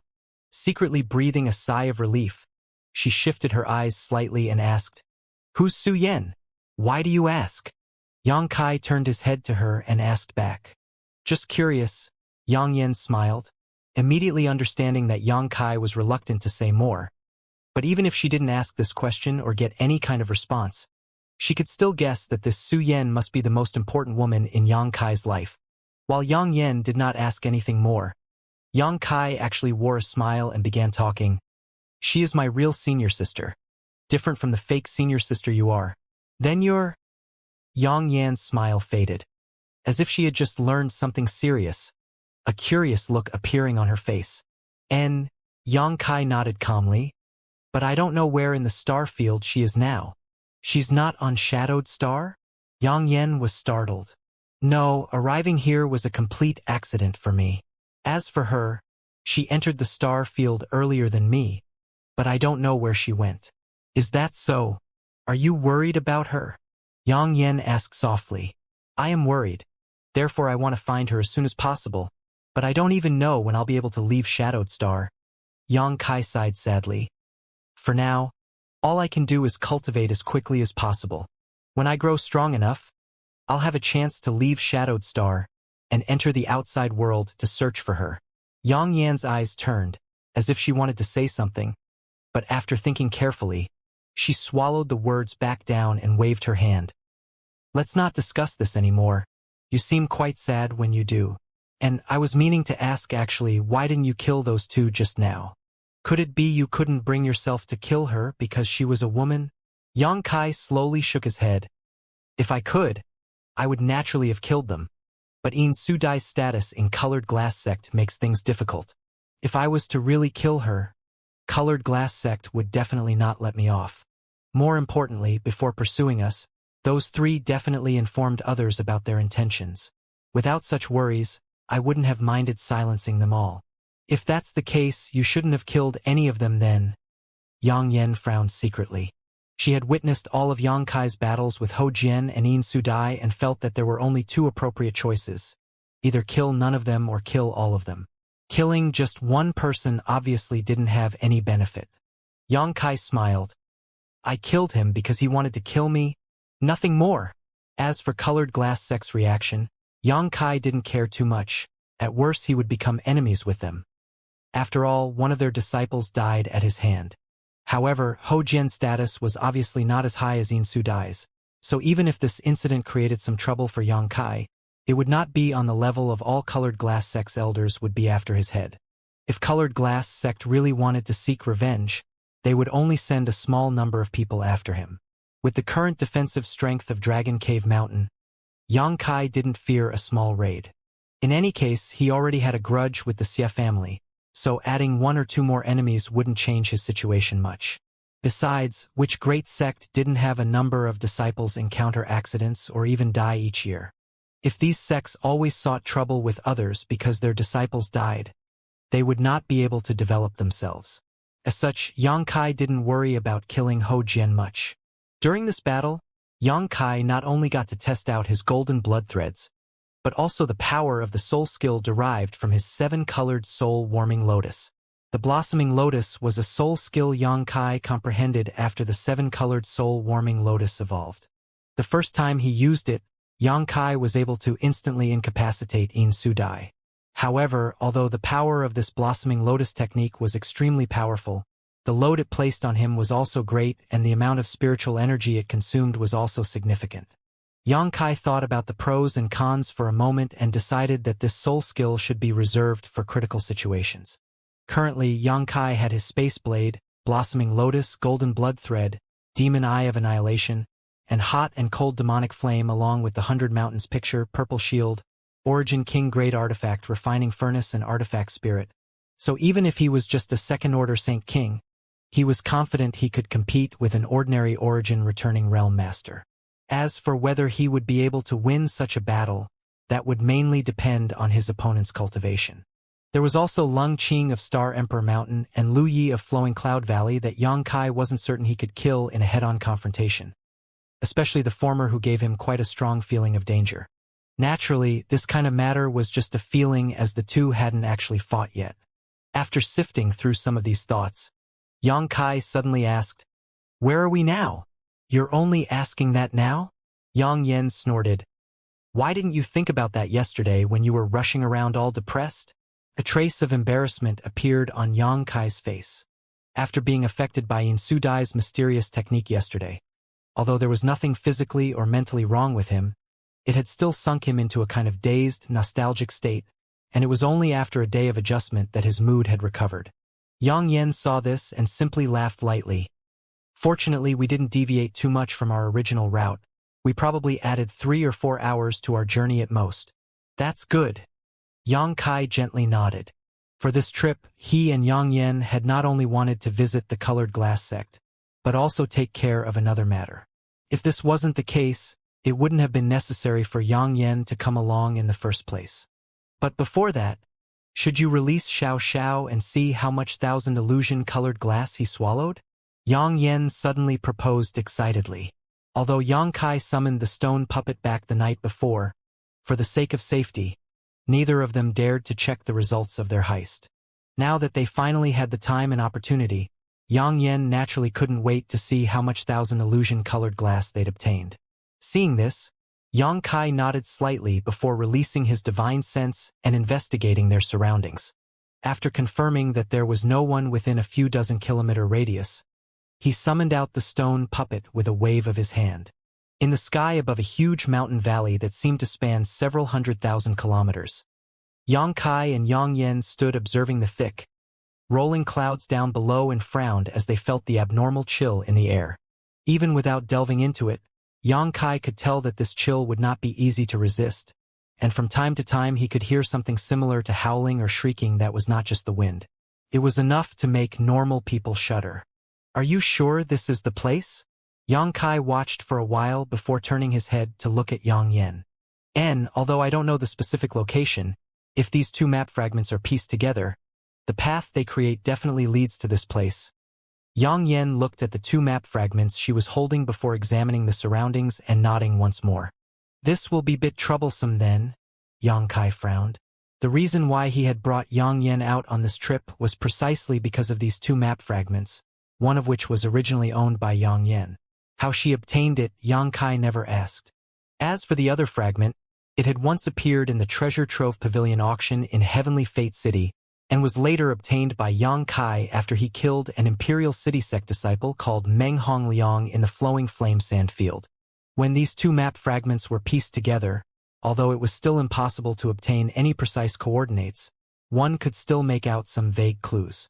These map fragments obviously had a long history and should hide some valuable secrets, so once one could figure out where it led, they may be able to obtain great benefits.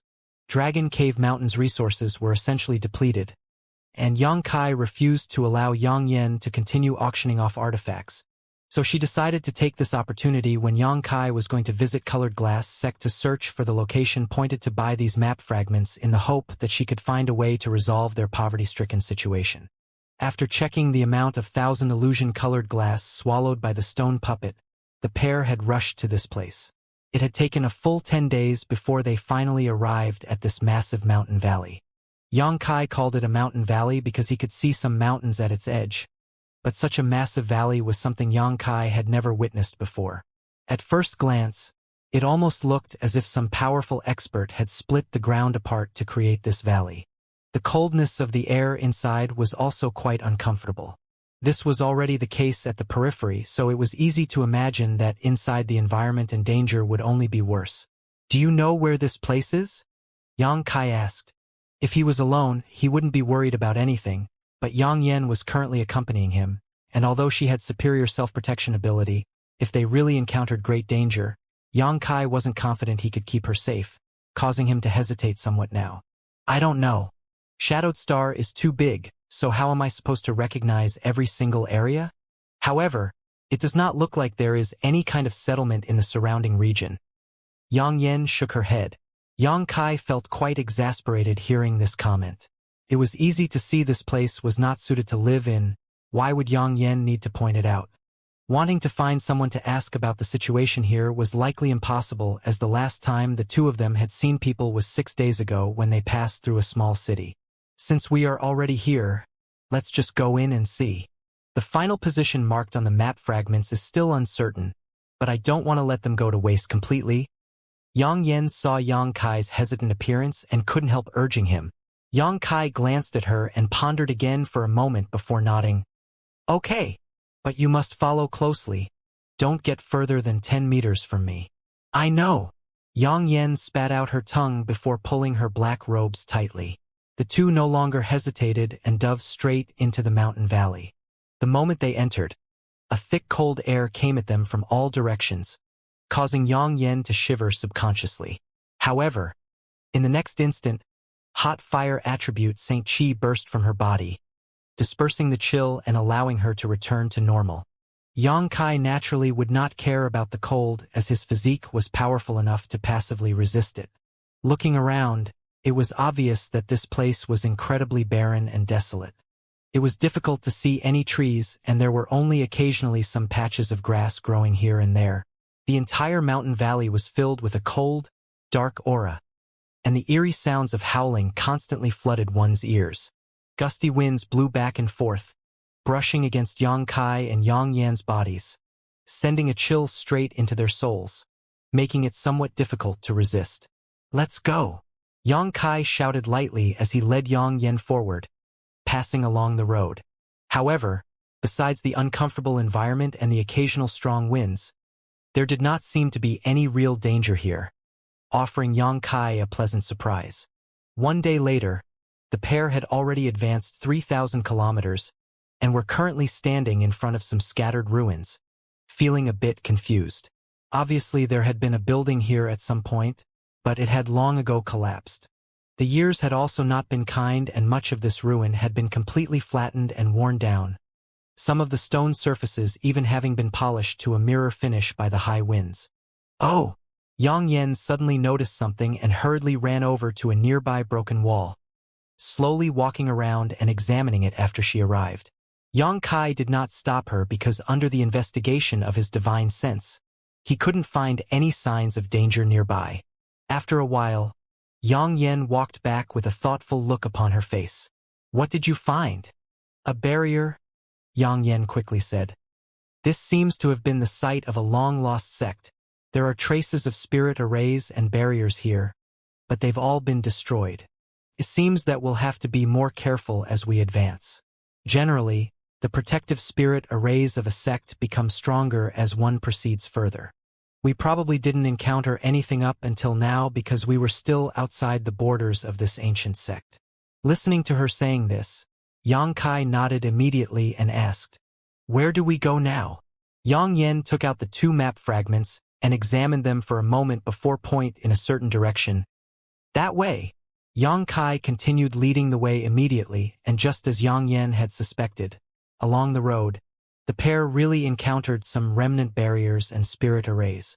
However, these spirit arrays were not even worth mentioning in Yang Yan's eyes. With her reminder, Yang Kai was able to easily avoid most of these barriers, while the ones that could not be avoided were broken by Yang Yan. None of these barriers or spirit arrays could last longer than 3 breaths in front of Yang Yan's skill.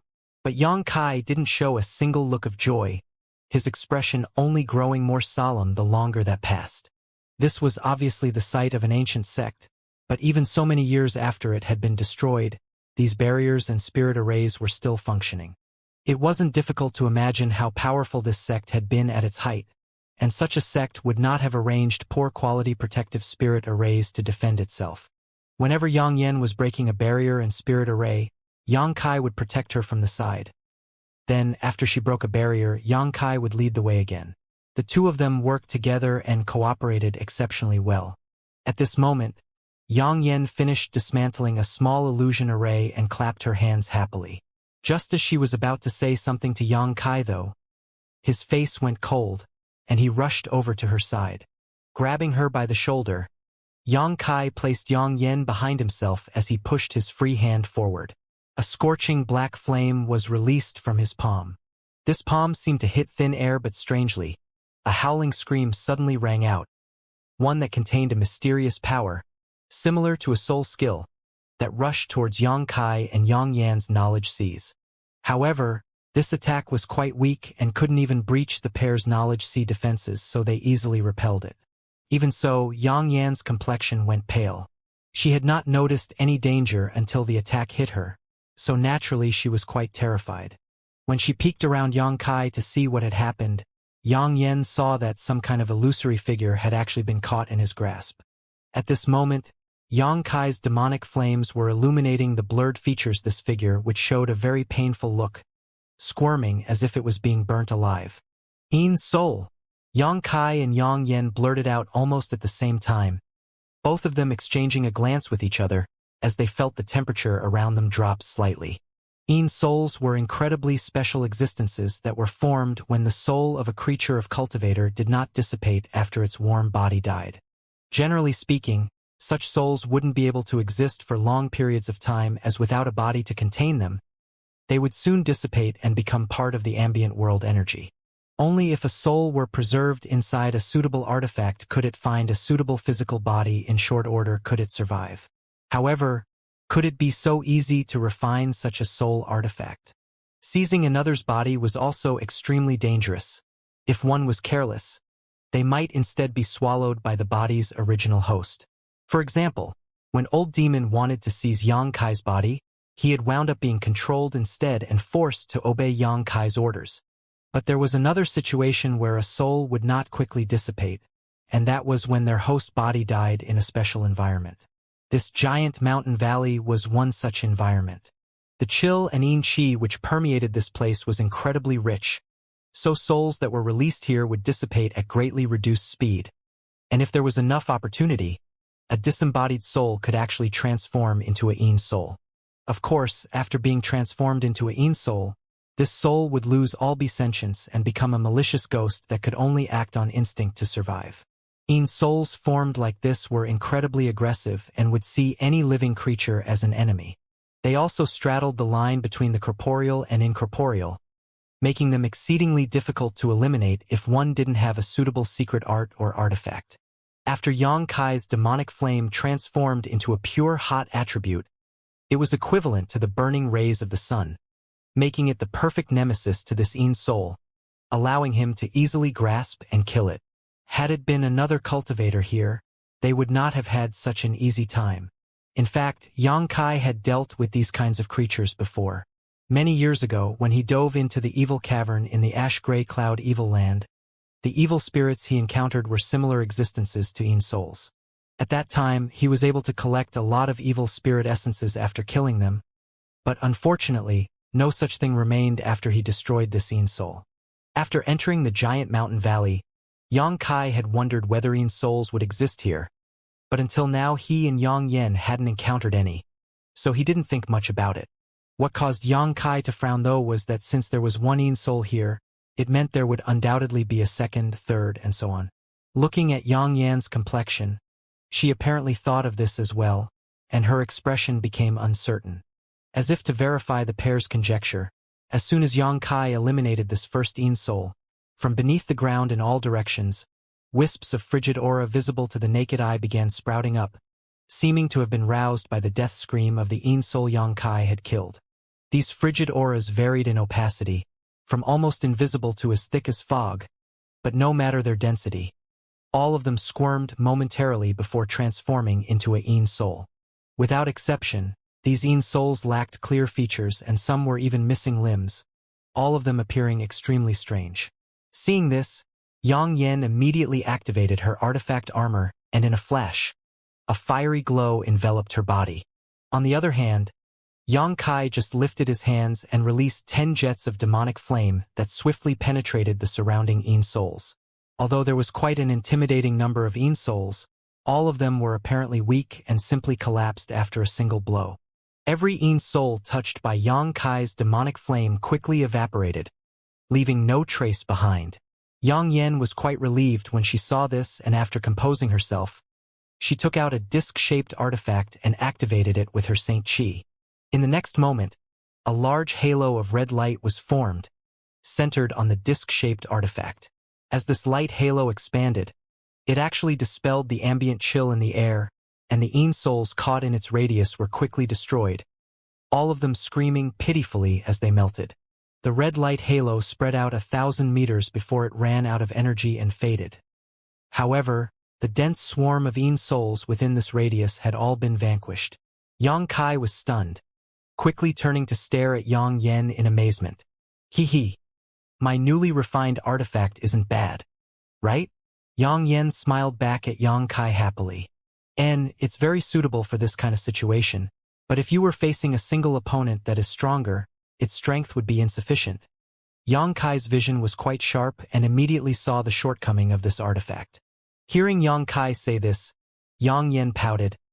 I have other artifacts that can be used against single opponents. It's just that I'm disinclined to fight with others, humph. Having the flaw in her artifact pointed out by Yang Kai seemed to make her unhappy. Yang Kai scratched his cheek and said lightly, let's go. Although these Yin souls are quite weak, there may be stronger ones as we proceed further. We can't be careless. And so, the two immediately continued forward. This sect ruin was quite strange. There were many spirit arrays still functioning as well as many Yin souls that had spawned. On the following road, Yang Kai and Yang Yen encountered barriers and attacks from Yin souls several times, but all these were solved by Yang Kai and Yang Yen easily, so they didn't encounter any real danger. The pair explored the mountain valley for several days, with Yang Yen checking the map fragments more and more frequently as time passed. It seemed that as they approached their destination, it became more difficult for her to determine the correct position. One day, while Yang Yen was checking the map fragment, Yang Kai's expression suddenly changed and he released his divine sense in a certain direction. After a while, a look of surprise appeared on his face as he muttered, there are other people here. Other people like who? Yang Yen asked startled. I'm not clear, but there are only 4 of them, 2 third-order Saint Kings and 2 second-order Saint Kings. It seems that they've been trapped in some kind of barrier. Do you want to check it out? Perhaps they'll be able to tell us where this place is. Yang Yen suggested. According to Yang Kai's original idea, since the 2 of them had come here to treasure hunt, naturally, he wasn't willing to complicate the situation. Regardless of who these people were or what danger they had encountered, Yang Kai had no intention of interfering, but just now, under his divine senses investigation, 2 of the life auras from this group gave him a familiar feeling, as if he had encountered them before.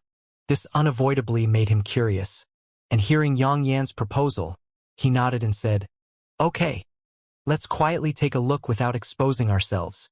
And Yang Yan naturally had no opinion. The pair rushed quietly towards the unknown group's location.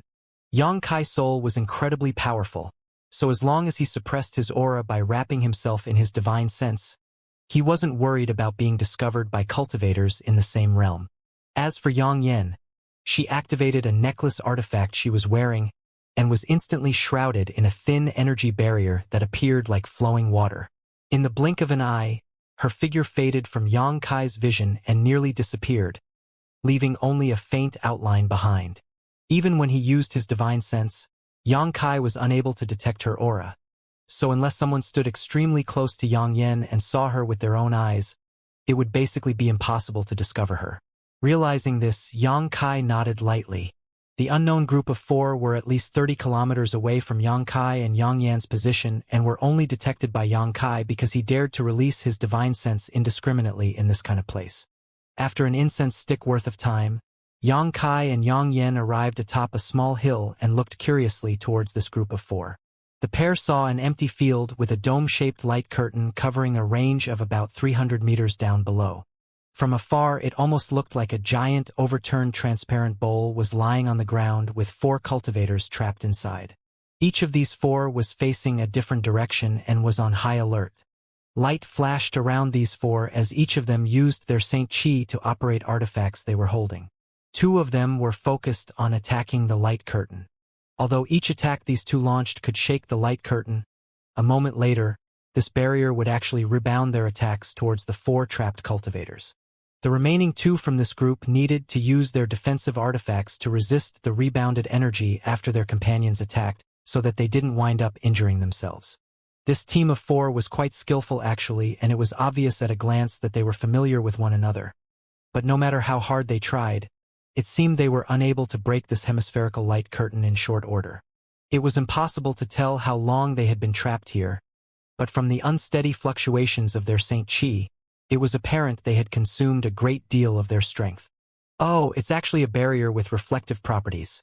Interesting. Yang Yan's eyes lit up as she seemed to take an interest in the dome-shaped barrier. On the other hand, Yang Kai was frowning slightly as he stared at an enchanting young woman among the group of, muttering with a strange expression, "It's her!" Previously, Yang Kai had felt that two of the life auras here were familiar, which was why he agreed to come take a closer look. But he never expected it to actually be this woman. The young woman he was seeing now was none other than Chun Shurtao of the Clear Sky sect. Yang Kai couldn't say he had a deep relationship with this woman. In fact, they could barely be considered acquaintances, having interacted only briefly in the Flowing Flame sand field. However, this woman seemed to have identified him as a person of great destiny. At that time, she had extended an invitation to him to act together. But before Yang Kai could refuse, they had encountered Changqi, who had been chasing down the dragon's soul. As a result, she had gotten lucky and followed Yang Kai to an underground Saint Crystal Lode.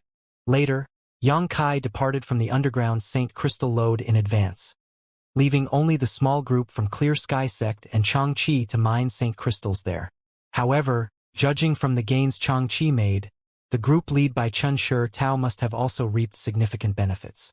With several people working together, they had to have harvested at least 100 million Saint Crystals while not taking any risks. Furthermore, Yang Kai had obtained his Dragon Bone, Dragon Bead, and 9-branch Jade Crystal Tree from that Saint Crystal Lode. So it wasn't impossible that Chun Shurtao and her group obtained other treasures there as well. From a certain perspective, she really had benefited from Yang Kai's luck at that time, allowing her to have such great gains. Yang Kai never expected to encounter Chun Shurtao in this kind of place though. Of the two familiar auras he felt just now, one belonged to her while the other belonged to another beautiful woman who had been part of Chun Shurtao's group at that time. This young woman was a second-order Saint King and was currently one of the two responsible for defense. "You know them?" Yang Yan tilted her head and asked softly. "Barely." Yang Kai nodded. "Do you want to help them?" "No." Yang Kai shook his head decisively. "This woman is somewhat troublesome, so I don't want to get involved with them. The situation they're in also doesn't seem to be that dangerous. Judging from the state of that barrier, they should be able to break free in a day or two. But I want to study." Before Yang Yan could finish her words, her eyes suddenly narrowed as she turned away from Yang Kai and stared in a certain direction. Yang Kai turned his head back at this moment and a helpless expression filled his face.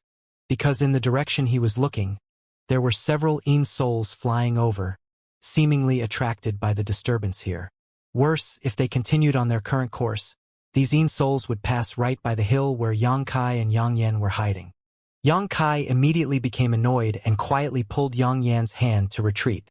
But the moment Yang Kai tried to withdraw, the group of Yin souls seemed to sense his movements and all turned to look in his direction before wailing loudly and rushing over menacingly.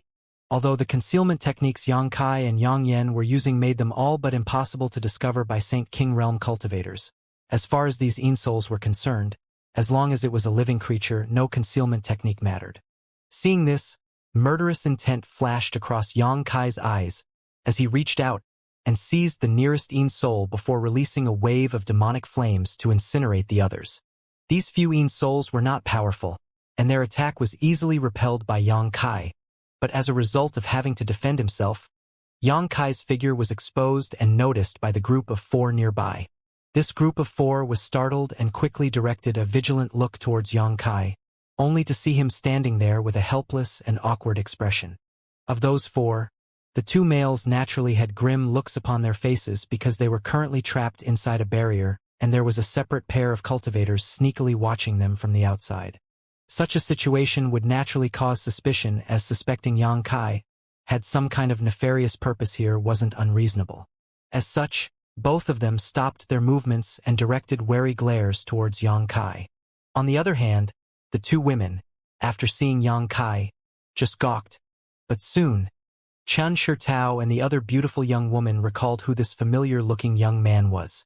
Although it had been almost 2 years since they separated, how could Chun Shurtao forget this man who had brought her such great benefits? Immediately revealing a look of joy, she waved her jade-white hand and shouted, "So it's you."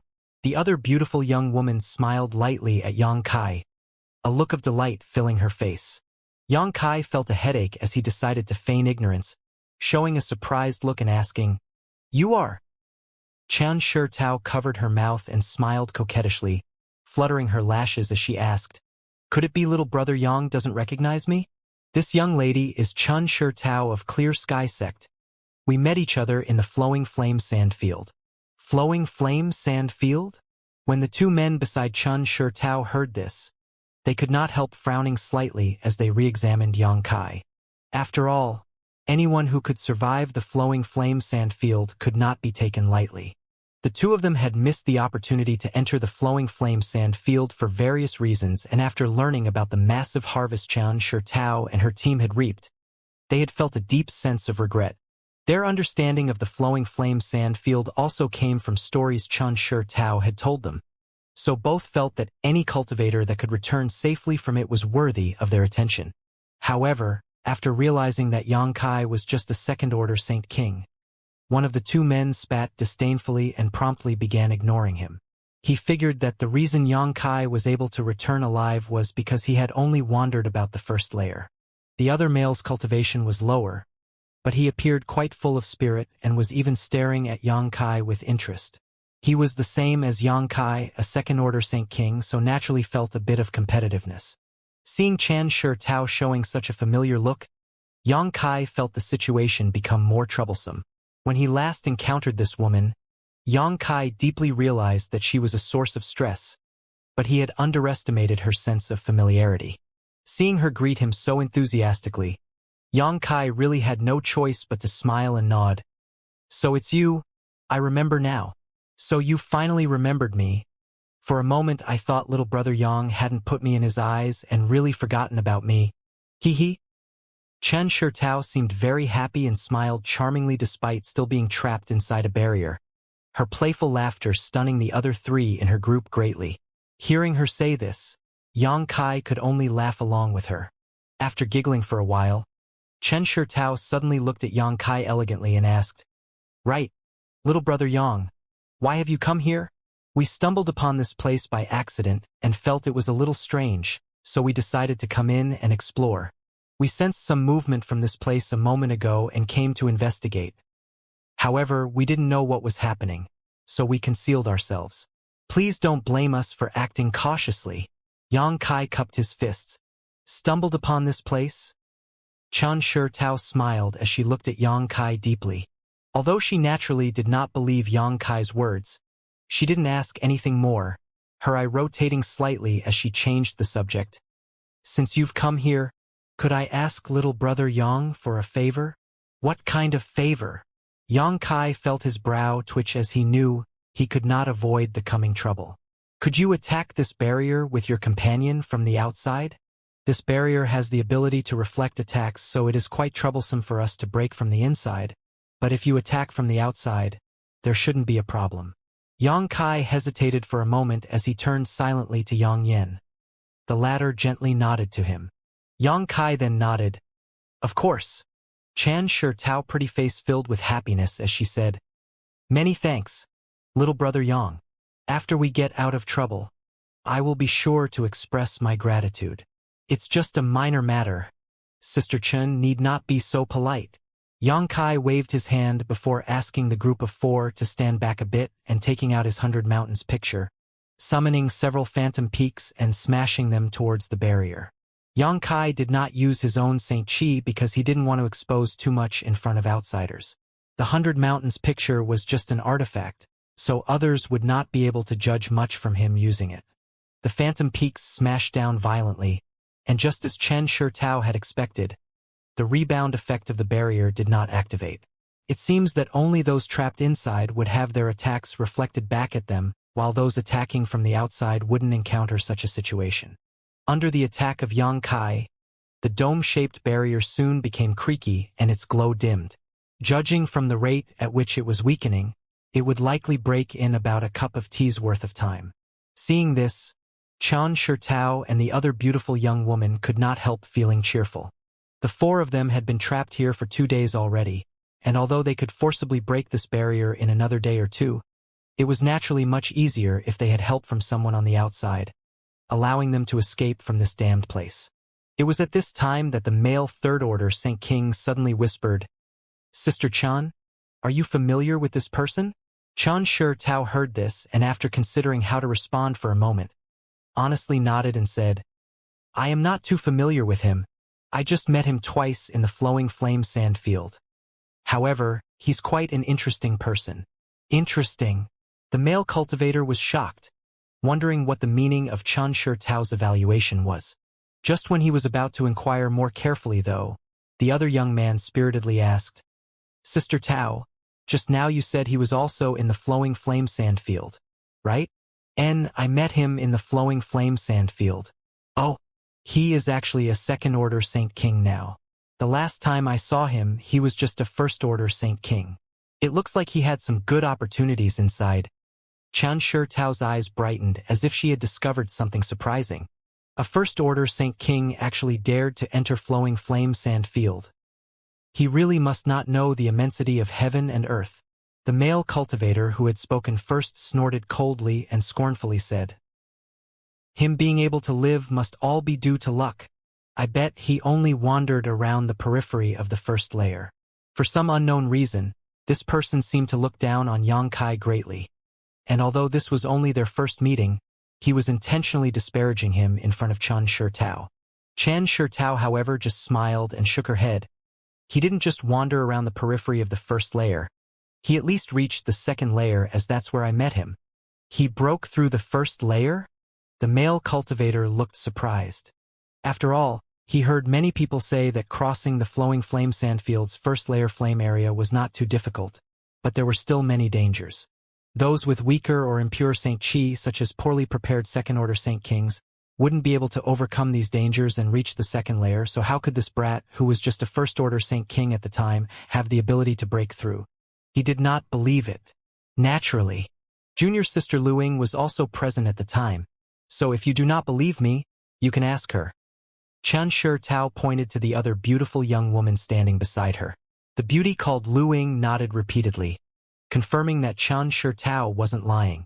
But Senior Brother Wang is right about one thing. His luck is really quite good. Chan Shi Tao smiled deeply. His luck. The cultivator surnamed Wang heard this and slowly shook his head. Luck is not strength, Junior Sister Chan. Haven't you heard that counting on luck only leads to disaster? If everything in life was decided by luck, there would be no need to cultivate at all. Chan Shi Tao immediately showed a disapproving look, and seeing this, the cultivator surnamed Wang turned to the other male and asked, Junior Brother Chan, do you think your senior brother's words are unreasonable? No, senior brother's words make sense. The man with the same surname as Chan Shi Tao, and who even looked a bit similar to her, didn't hesitate to agree with his senior brother's words. However, he still looked at Yang Kai with a smile and asked Chan Shi Tao, Sister Tao, could he be the guy you mentioned last time? Chan Shi Tao gently nodded. So it's him. In that case, we should really become friends with him. He had clearly obtained information about Yang Kai from Chan Shi Tao, and just like her, he had become interested in Yang Kai. Seeing the appearance of these two people, the cultivator surnamed Wang snorted softly but no longer said anything. Outside, Yang Kai's brow twitched slightly, but his expression remained indifferent. Although the voices of the people inside were extremely low, with the strength of his divine sense, how could he not have heard them? Listening to the content of the conversation, this group of four caused him to secretly complain to himself and made him feel like being curious was not always a good thing.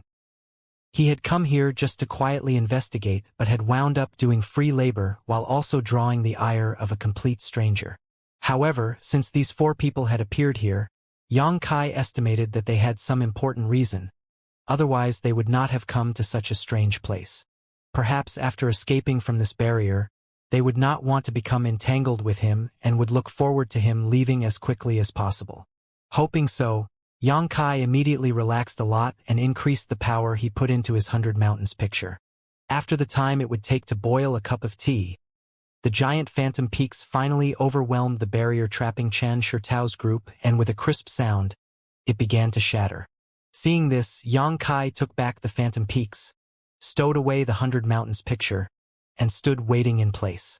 A moment later, Chen Shitao's group emerged from the broken barrier with smiles on their faces and walked over to Yang Kai. A delicate fragrance reached Yang Kai's nostrils as Chen Shitao arrived in front of him, smiled happily, and said, "Many thanks for your assistance, little brother Yang. This young lady is extremely grateful. Sister Chen is too polite. Such a trivial matter isn't worth mentioning." Yang Kai quickly waved his hands and was just about to take his leave when out of the corner of his eye he spotted Yang Yin silently rushing out to examine the broken barrier, as if she was seeking something. Seeing this, Yang Kai smiled bitterly. Knowing that Yang Yin wanted to study this spirit array, his plan to quickly leave had been foiled and he could only resign himself to talking with Chen Shitao with a smile while waiting for Yang Yin to finish. During the conversation, Chen Shitao naturally introduced her companions to Yang Kai with great enthusiasm.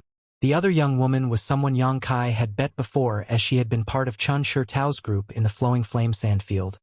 Clear Sky Sex Lu Ying.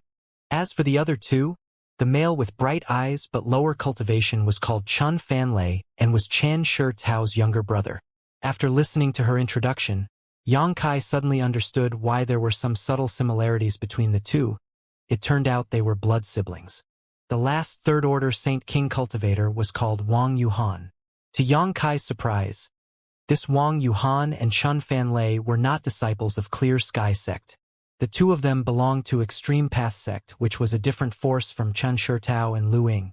However, cultivators who had friendships or familial ties would commonly travel together even if they did not belong to the same force. So Yang Kai wasn't too shocked after learning this information. However, the name Extreme Path Sect sounded familiar to Yang Kai, as if he had heard about it somewhere before. After some brief introductions, Chen Shitao smiled and asked, "Little brother Yang, why are you here in Grand Burial Valley?"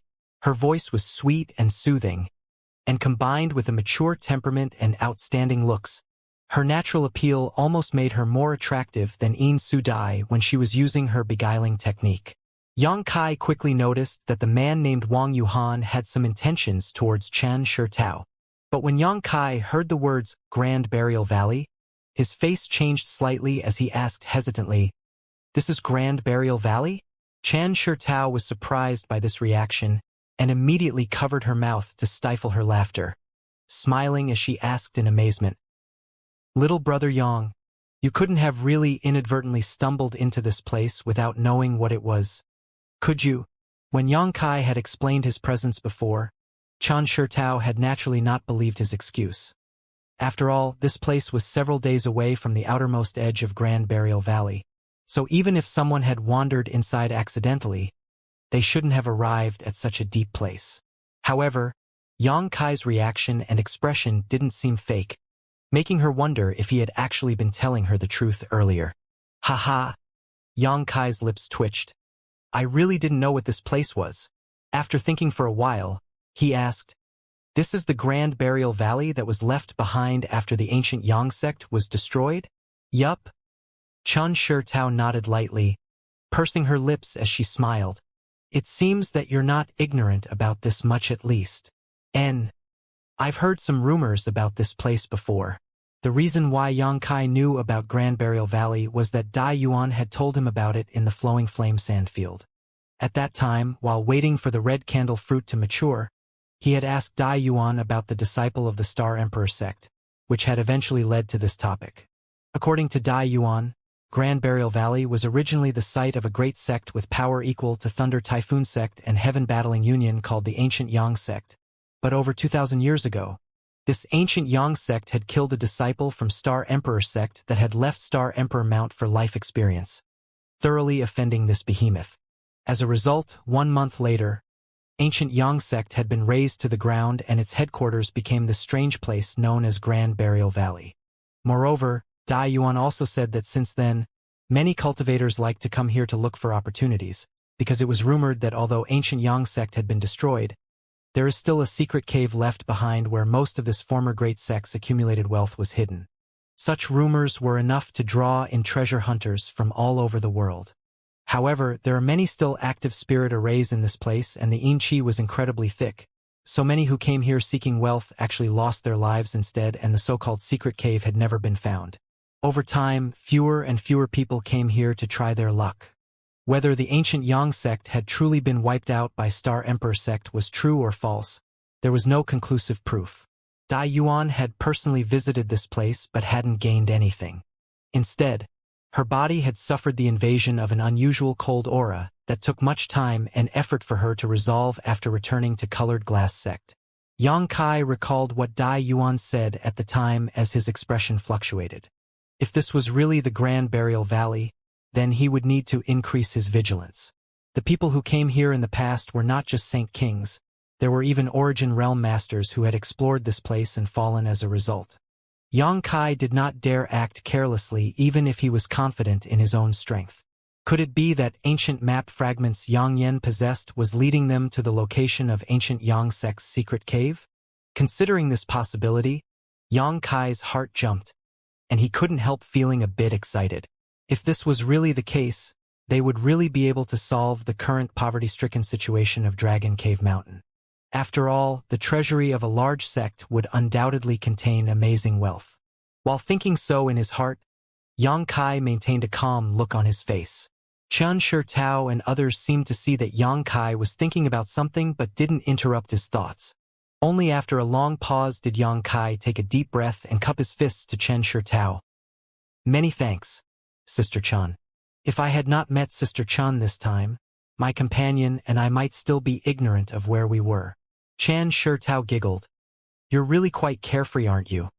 Not even inquiring about where you before diving in to explore? Fortunately, your luck is quite good.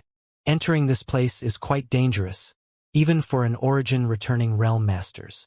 A look of rebuke flashed across her face, as if she was blaming Yang Kai for not cherishing his life.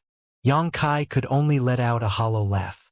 Seemingly just remembering something, Chen Shitao asked Yang Kai with utmost seriousness. Little brother Yang, don't judge this place by the dangers you've encountered up until now. This place was once the site of the ancient Yang sect, and these grounds are just the outer periphery, so the spirit arrays here aren't too powerful, but if you go deeper inside, the barriers will become far more powerful and won't be so forgiving like the one which trapped my group of 4. Sister Chen? Wang Yuhan suddenly cut in. This friend just inadvertently broke into this place, so how could he intend to go deeper? Telling him these things is useless.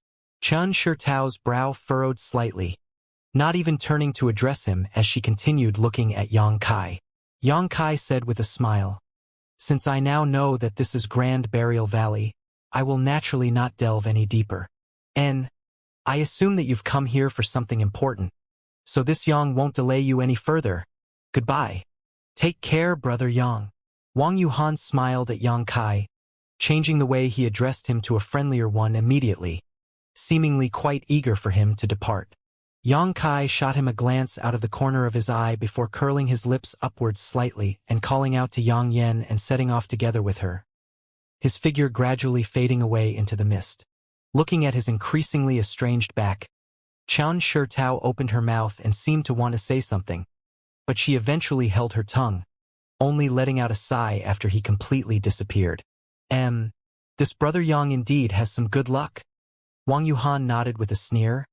Without knowing anything at all, he actually wandered into Grand Burial Valley. Fortunately, he ran into Sister Chen.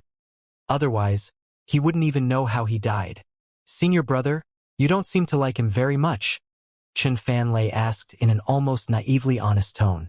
Wang Yuhan chuckled. It has nothing to do with like or dislike. I just can't help looking down on people who rely solely on luck to survive. Senior brother said before, luck can only get a person so far. Next time, his luck might not be so good and result in his death. Saying so, he glanced over at Chen Shitao seemingly unintentionally, wanting to persuade her to agree with him, but Chen Shitao currently had an obviously unhappy look on her face, making Wang Yuhan feel extremely helpless. Chen Shitao was naturally upset. It was quite rare to encounter a person like Yang Kai who carried a great destiny, so she had wanted to try inviting him to accompany them. After all, although the reason the 4 of them had come to Grand Burial Valley this time should not be too dangerous, there was always the chance of an accident happening. If Yang Kai was with them, they might able to rely on his luck to reduce this risk to a minimum. How could she have known, though, that before she could ask, Yang Kai would depart? Wang Yuhan's follow-up only made her feel more annoyed. Ah, senior sister Chun. Lu Ying, who hadn't spoken until now, suddenly called out, "You forgot to ask where he came from again." When Chen Shitao heard this, her nose cramped and her rich peaks heaved up and down in exasperation. Last time, she had wanted to ask Yang Kai about his origins, hoping it would give her more opportunities to become friends with him. However, after she had collected enough Saint Crystals, she found that Yang Kai had disappeared at some point, and asking Changqi hadn't produced any results. Changqi knew better than to disclose Yang Kai's background clearly. This was something Chen Shitao regretted deeply. Now, after a rare coincidence had allowed her to meet him again, Chen Shitao should have asked Yang Kai clearly about his origins so she could pay him a visit later. If Wang Yuhan had not interrupted and distracted her, she definitely wouldn't have missed this opportunity. If she knew where Yang Kai lived, at least, the next time Chen Shitao wanted to go out, she could have invited him to accompany her.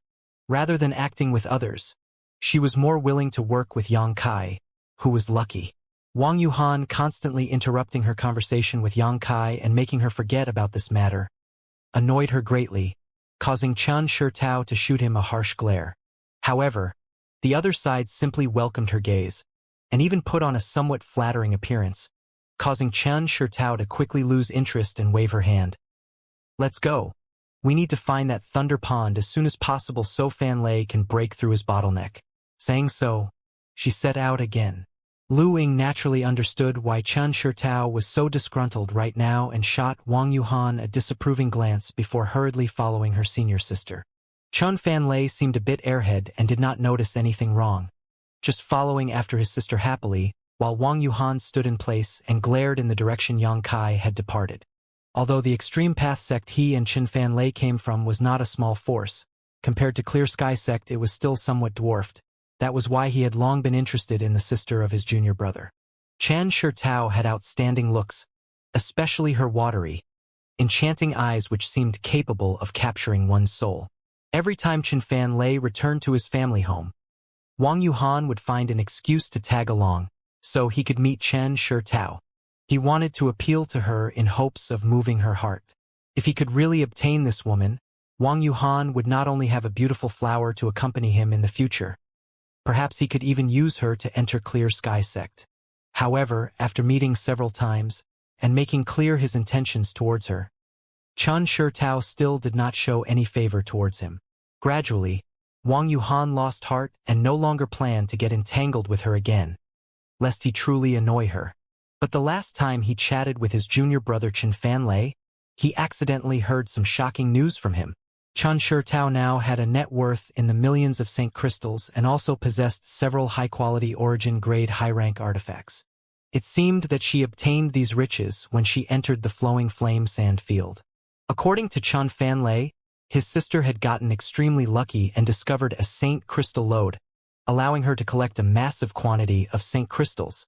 Later, although she had to turn over the vast majority to her sect, she still managed to retain a hefty sum, and the Clear Sky sect elders also rewarded her for her contribution with many artifacts and pills. In particular, the origin-grade high-rank artifacts were given to Chen Shitao by the Great Elder of Clear Sky sect personally. Chen Fan Lei was not one to have hidden intentions and was seemingly born carefree. His relationship with Wang Yuhan was good, so he had not had any reservations speaking about this subject with him. However, the latter was a different story, and after hearing about her sudden rise in status and wealth, Wang Yuhan once again decided to aim for Chen Shitao. The purpose of this trip was actually for Chen Fan Lei to use a thunder pond to help him break through a bottleneck he was facing in his cultivation. But when Wang Yuhan heard about this, he urged his junior brother to invite Chen Shitao along. Everything had gone smoothly. Hearing that her little brother needed help breaking through his bottleneck, Chen Shitao, as a supportive older sister, naturally agreed to help, even bringing along Lu Ying from Clear Sky sect as backup. All four of them met up outside Grand Burial Valley before entering this place together. Initially, things were going well, but then their group had accidentally fallen into the reflecting barrier and been trapped for 2 days. It was then that the little brat named Yang Kai had appeared, and seeing Chen Shitao pay so much attention to him, Wang Yuhan naturally became vigilant and even targeted him slightly. But now it seems that his way of doing things had irritating Chen Tao. So Wang Yuhan stood in place somberly for a moment before helplessly shaking his head and following after the other three towards the Thunder Pond, while secretly pondering what method he should use to impress Chen Tao and win her affection. After a moment, he indeed came up with an idea, and one that he thought would go well, immediately smiling while he began looking for an opportunity to implement his new plan. On the other side, after separating from Chen Tao and her group, Yang Kai took Yang Yan back along the route they had traveled and only stopped after withdrawing a couple of dozen kilometers. This is Grand Burial Valley? After listening to Yang Kai's explanation, Yang Yan not only did not panic, but instead showed a joyful, eager look. What do you want to do? Yang Kai asked with a frown, suddenly having a bad premonition. It's nothing. I was just thinking that if this is really the former site of a great sect, it must be covered with many powerful barriers and spirit arrays. Yang Yan's beautiful eyes lit up with a strange light as she shot a look of excitement towards Yang Kai. Gently rubbing his forehead, Yang Kai said, "Since we're already here, I don't have any intentions of just leaving, but what about the directions on those two map fragments? If it doesn't point to the inner recesses, then there's no need for us to take unnecessary risks." Hee, then I'll have to disappoint you. The direction these fragments indicate really is towards the depths of this place. But you can rest assured that there is no barrier or spirit array in this world I cannot break. If there were people still living here tending to these spirit arrays, I wouldn't be able to make any guarantees, but only dilapidated barriers that cannot display their full might remain now, so how could they pose any problems? Yang Yan said with great confidence. Seeing this, Yang Kai also felt somewhat inspired and nodded. Fine. Since you're so confident, let's continue deeper and see if the place marked on the map fragments is the so-called secret cave of the ancient Yang sect. If it is, then we should be able to find enough riches to allow you to purchase any artifact refining and spirit array materials you want. Yang Yan's eyes lit up and immediately began urging Yang Kai to lead the way. The pair took a long detour so they would not run into Chen Tao's groups before continuing deeper into the ruins. Chen Tao was right about one thing though. Around the periphery, the barriers and spirit arrays they encountered were not very powerful. In fact, the strongest spirit array in the vicinity was likely the one that had trapped their group of four. However, all of these spirit arrays were easily dismantled by Yang Yan, taking anywhere from a dozen breaths to the time it would take to burn a stick of incense. Yang Kai and Yang Yan could basically walk about unimpeded. 5 days later, the pair seemed to enter the inner reaches of ancient Yang sect, because here, broken walls and ruins could be seen everywhere. It seemed that there were once many buildings here, but at some point, all of them had been destroyed. The barriers and spirit arrays here were also much more powerful than before, so Yang Yan had to spend some time to carefully crack them. On top of that, these spirit arrays were quite old, and some had become very unstable, causing Yang Yan to run into some unexpected situations when taking them apart. Yang Kai was responsible for her safety during this time. Yang Kai originally wanted to search through these ruins to see if there was anything of value left, but he soon gave up on this unrealistic idea. Grand Burial Valley had existed for over 2,000 years and, during this time, countless cultivators had searched through this place. So even if there had been treasures left here at one point, anything good must have already fallen into others' hands. On this day, Yang Yan stared at a huge open space in front of her for a moment before suddenly raising her hands and taking out two strange-looking artifacts which quickly flew forward and seemingly disappeared into thin air. Yang Kai didn't find this strange, though, as he had witnessed similar scenes multiple times already. Standing behind Yang Yan, he quietly circulated his Saint Qi and prepared to act at a moment's notice. Yang Yan closed her eyes for a while, but soon a smile appeared at the corner of her lips, and she turned around to Yang Kai and said, "There's a big spirit array here. I'm afraid it will take some time to crack. Can we go around it?" "No." Yang Yan looked at Yang Kai imploringly. "Well, yes, we can go around it, but this is a rare type of spirit array and I really want to study and crack it. I told you before that as long as I keep arranging spirit arrays and artifact refining, I will be able to unlock more and more knowledge about these subjects from my memories, yes? This is a good opportunity then, because breaking through these spirit arrays benefits me just as much as refining my own artifacts or arranging spirit arrays. Doing it this way will save us a lot of money and materials, don't you think? Yang Kai shook his head helplessly and asked cautiously, "Will there be any danger?" "Absolutely not." Yang Yen swung her head like a rattle. "All right, how long will it take you to crack it?" Yang Kai asked. 2 or 3 days. "You can do whatever you like during that time." Yang Yen spat out her tongue before immediately ignoring Yang Kai and immersing herself in studying the big spirit array in front of her.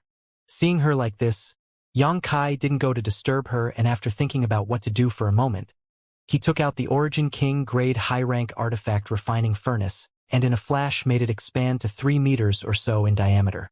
Yang Kai sat down cross-legged in front of this furnace and sent his divine sense into it. Soon after, a high-pitched cry rang out and the Firebird artifact spirit flew out of the artifact refining furnace, circled it a few times, then came to a hover just above it and began spraying out pure fire attribute energy from its mouth in order to assist with refining the dragon bone and dragon bead inside. Yang Kai did not remain idle either and actively poured his Saint Qi into the artifact refining furnace to enhance its power, while at the same time he split his attention to continue cultivating his golden blood threads.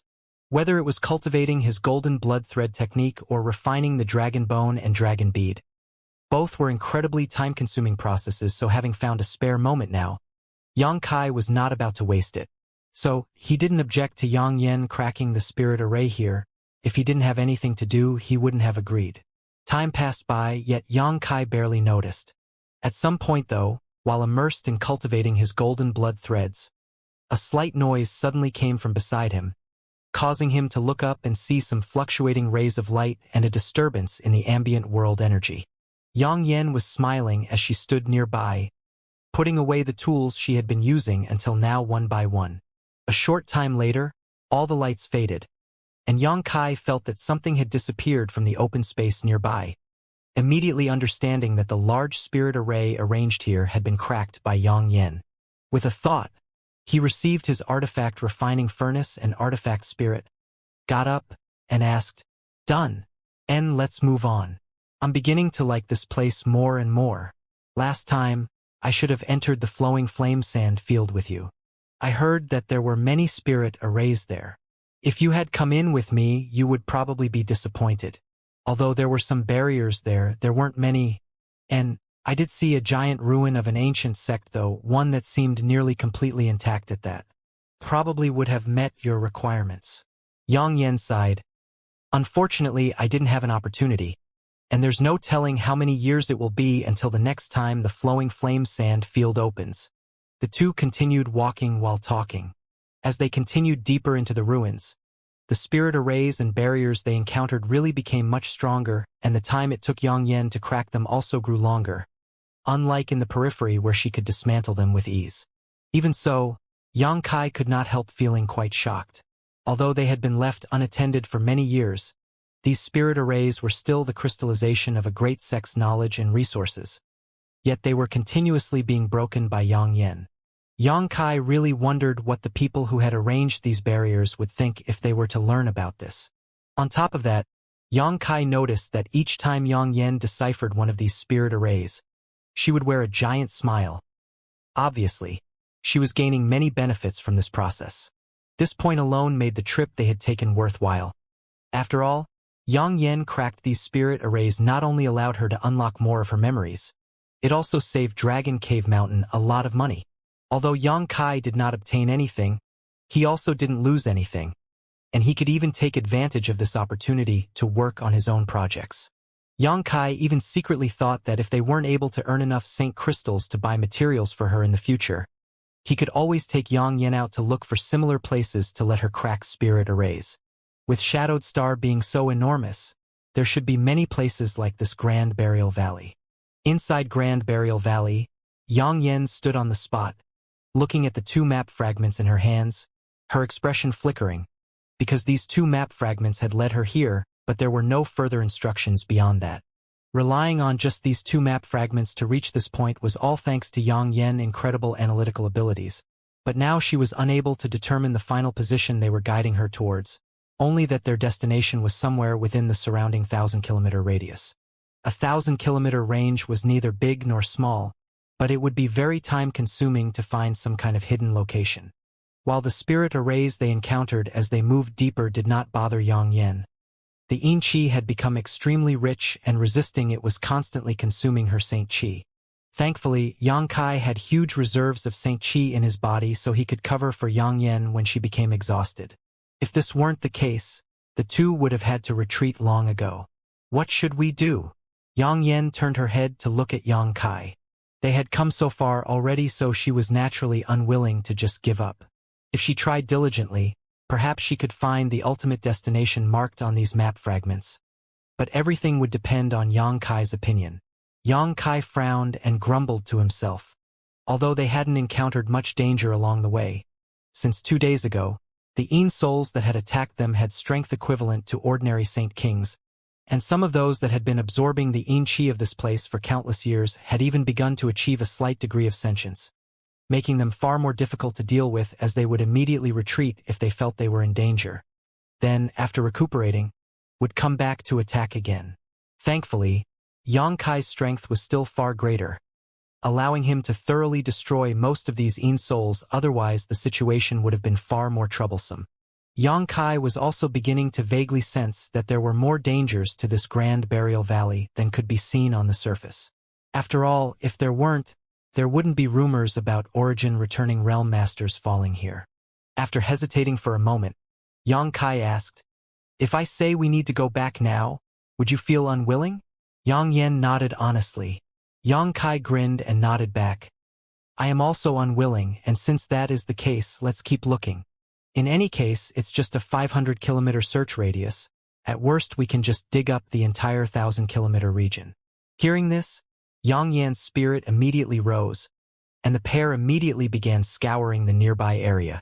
1 day later, Yang Kai paused suddenly and looked around in surprise.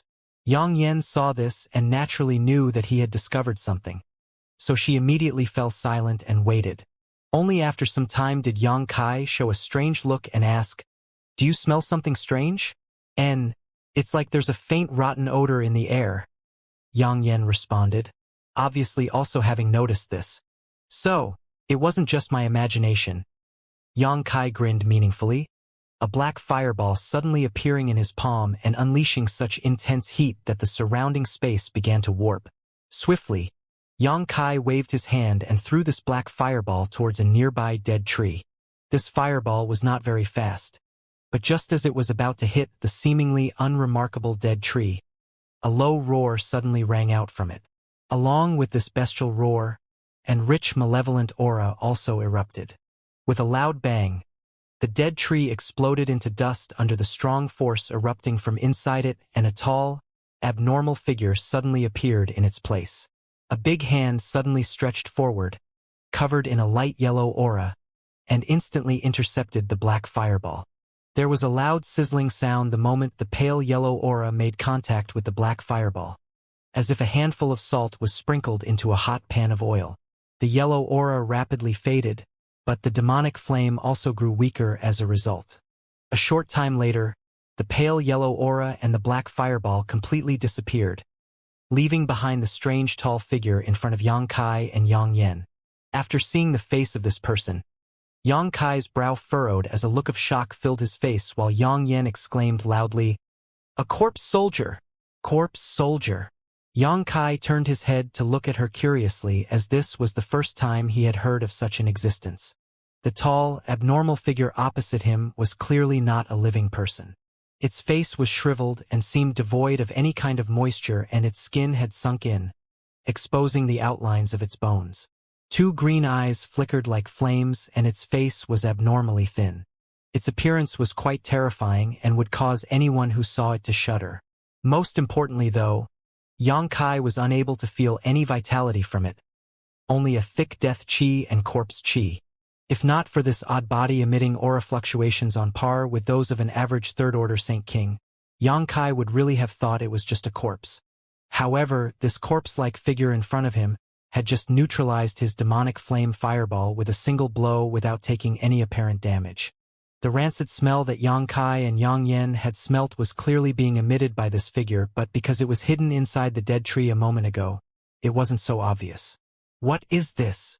Yang Kai asked in surprise. "You can think of him as a special kind of life form." "A life form?" Yang Kai's brow rose, and he wanted to ask more. But the corpse soldier opposite them suddenly showed a strange expression. One that seemed similar to a grin, but because of its shriveled face looked particularly strange and ugly. Immediately, a hoarse voice came from its throat. "Ah, excellent. 2 big supplements delivered themselves to me. And one is a fresh little girl with tender flesh. Her flavor will certainly be scrumptious." Hearing this, Yang Yen shivered involuntarily and quickly hid behind Yang Kai. The look of surprise on Yang Kai's face quickly disappeared. Since Yang Yen said that this corpse soldier was a life form, then naturally it would possess sentience and it would not be surprising for it to speak. It was his first time encountering such a strange creature. But when Yang Kai thought about all the Yin souls here, he was no longer surprising that this corpse soldier had appeared. Also grinning, Yang Kai looked at him and asked, "You want to eat my companion? Do you have any objections?" The corpse soldier looked at Yang Kai coldly, a dangerous light flashing across its green eyes. "Rest assured, you also won't escape. I'll be eating both of you. You want to eat me too?" Yang Kai seemed to hear something funny, his face turning cold as he snorted, "I'm afraid your teeth will break." As soon as his voice fell, with the wave of his hand, Yang Kai condensed a black sword and immediately slashed forward, sending out an imposing black sword wave that sliced cleanly through the air. The corpse soldier didn't show any fear at all, instead releasing a hoarse laughter as he crossed its arms in front of its chest. The pale yellow aura from just before enveloped it once again as it met the sword wave head-on. Yang Kai's gaze became colder, but he didn't make any follow-up actions, simply observing for the moment. Yang Kai saw his sword wave strike his opponent's arms head-on, but this only resulted in the corpse solider being forced back a few steps and the pale yellow aura guarding him fade slightly. There was also a burst of crisp, scraping noises, like metal clashing against metal. Corpse soldiers have extremely strong physical bodies incomparable to cultivators in the same realm, not much different from defensive artifacts of the same level. Yang Yan's reminder came from behind. "I see." Yang Kai gently nodded. "Little girl, you seem to know a lot about us. Kaka, boy, you will be the first. I'll take my time to enjoy her later." The corpse soldier cackled again before rushing out, the jet black nails on its big shriveled hand extending and releasing a cold light as it clawed towards Yang Kai. As it reached out, the sound of air being split rang out and it seemed as though it wanted to twist off Yang Kai's head. Yang Kai raised his hand and sent out a punch to greet this big open hand. Overconfidence. The corpse soldier saw Yang Kai wanted to face him with just his fist and sneered, grasping with its claw-like hand as if it wanted to crush Yang Kai's outstretched fist. But to the corpse soldier's shock, when it tried to crush Yang Kai's seemingly frail fist, he discovered that it was actually incomparably firm, and even though he used at least 70% of his strength, he was unable to even cut into his opponent's skin. On the contrary, a huge force came from his opponent's fist, causing his green eyes to shrink, and with a strange cry, the corpse soldier's body flew out like a paper kite as a look of shock filled his face. Yang Kai was also shocked as he was forced back a few steps. He felt an icy coldness on his fist, and when he looked down, he actually saw 5 black fingerprints on the back of his hand which were exuding a thick black chi. This black chi seemed to be alive and was constantly wriggling back and forth, trying to dig into his flesh. Be careful of his corpse chi, it's extremely virulent. Once it invades your body, it's extremely difficult to get rid of. Yang Yan's timely reminder sounded. Yang Kai's face went cold as he changed the demonic flames in his body into a pure hot existence. The squirming black chi seemed to meet its nemesis, and after a burst of what sounded like wailing was ejected from Yang Kai's hand and dissipated into the air. Seeing this, Yang Yan finally calmed down. What made corpse soldiers difficult to deal with were their solid bodies and strange corpse chi. But since Yang Kai was not affected by either, there was nothing she needed to worry about.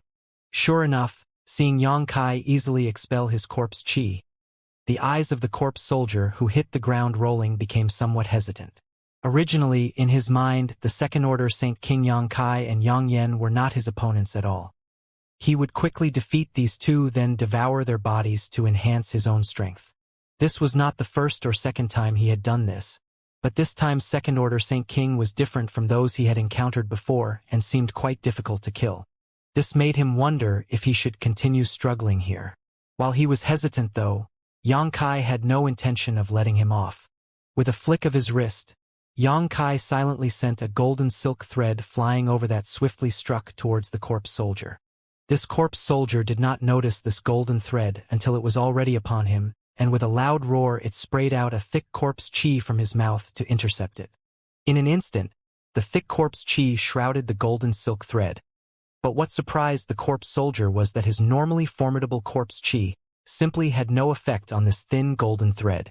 The golden silk thread also seemed to have spirituality and contained an astonishing amount of vitality. With a quick flick, it shook off the corpse chi and then proceeded to pierce straight through the corpse soldier's abnormally sturdy body as if it was tofu. The golden thread then coiled around the corpse soldier a few times and bound him tightly.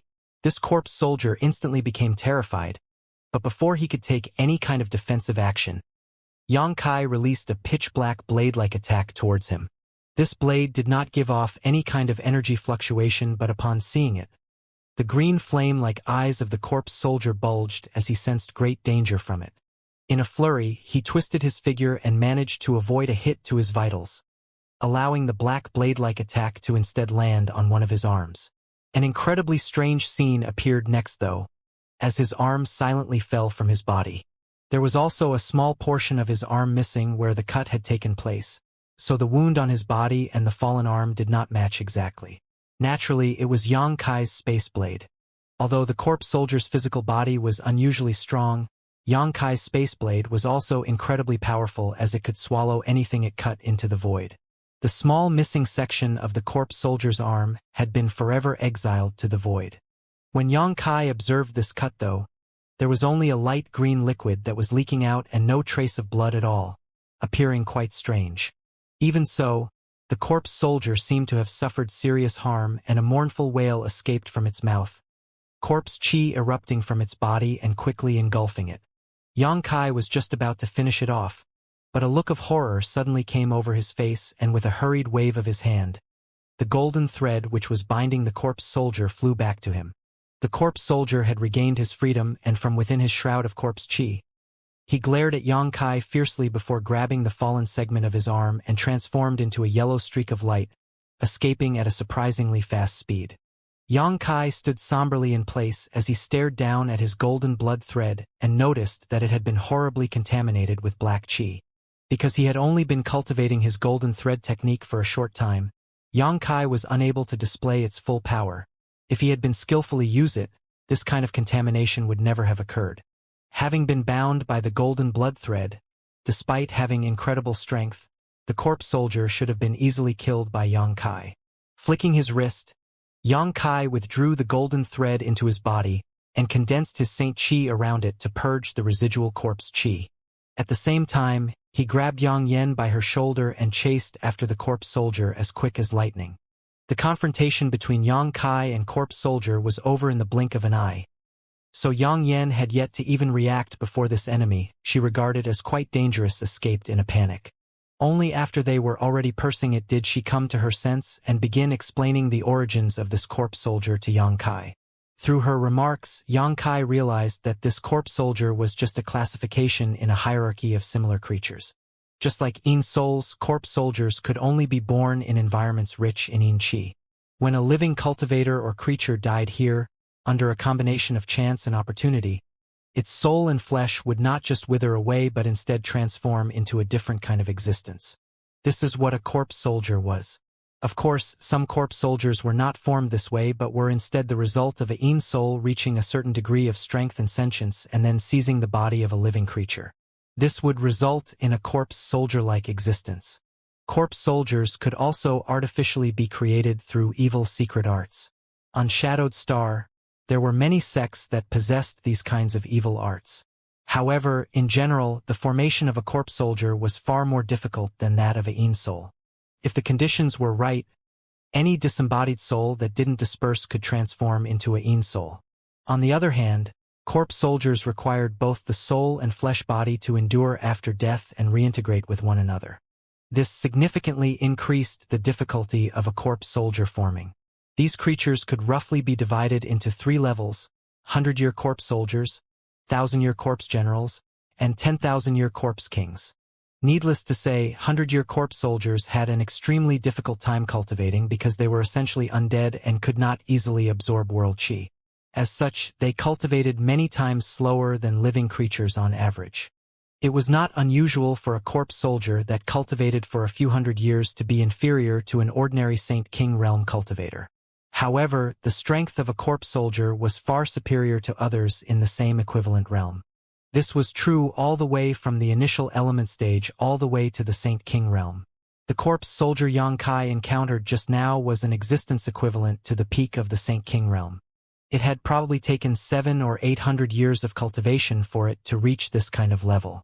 Once a corpse soldier was promoted to a 1,000-year corpse general, it would have power on par with an origin-returning realm master. As for a legendary 10,000-year corpse king, it would be comparable to an origin king realm master. It could even be said that a 10,000-year corpse king was far more powerful than an ordinary origin king because the flesh body of a 10,000-year-old corpse king was almost indestructible. As Yang Yan explained all of this in detail, Xianxia was secretly shocked. He had never contacted such strange creatures before, and had never even heard about them from anyone. He had honestly never expected that there would be such a weird form of life in this world. However, Xianxia was not an ordinary person and had seen many types of strange creatures before, so although he was a little interested in the indestructible body of a 10,000-year corpse king, after calming down, he didn't show much surprise.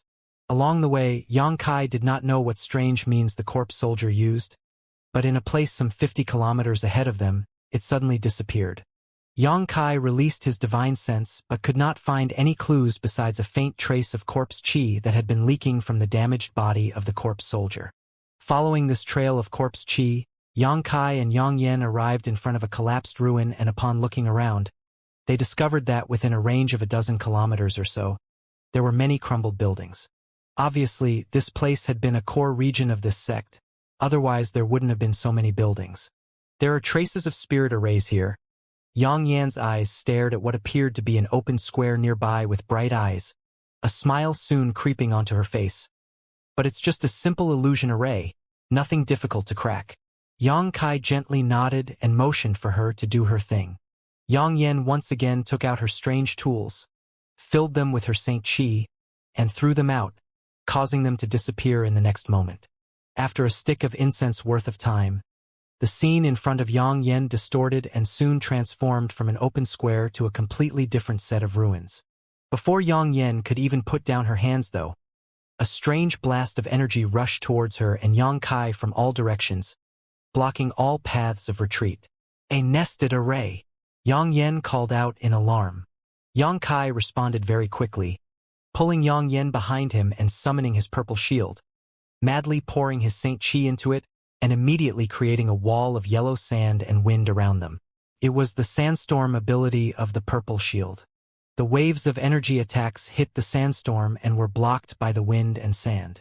Although these attacks did not completely disappear, their power was greatly reduced, making them far less ferocious than before. Xianxia constantly waved his hands, releasing multiple black fireballs to resist the remnants of these energy attacks. Seeing this, Yang Yan calmed down and hurriedly began surveying their surroundings. She had not expected that there would be a nested array here. After all, arranging such a series of concentric spirit arrays was quite difficult and also consumed a massive amount of materials.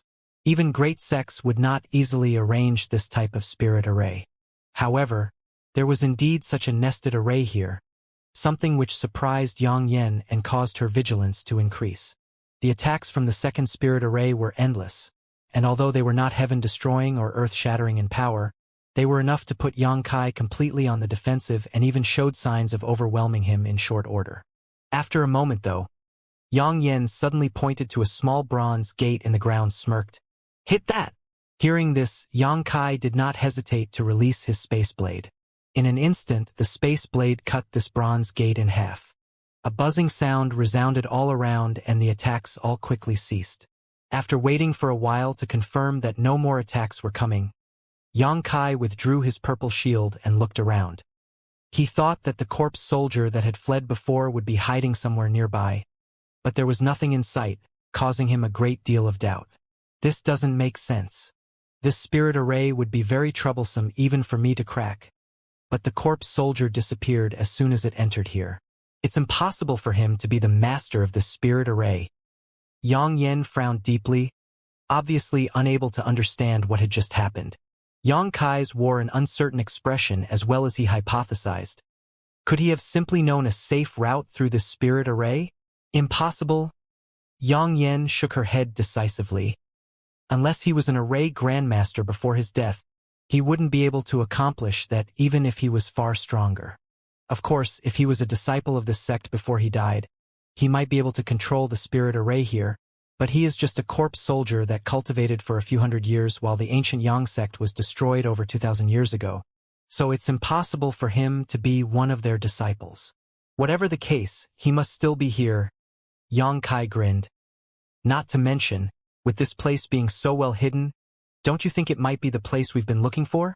You mean, as long as we can find where he's hiding, we'll also complete our original objective.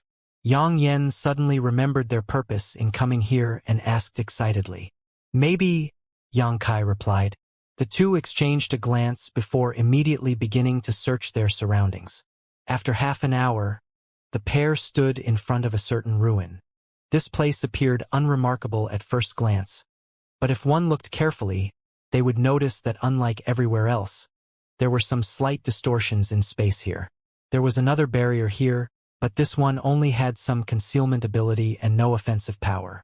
Fortunately, Yang Yen had profound attainments in spirit arrays, otherwise they might not have discovered it.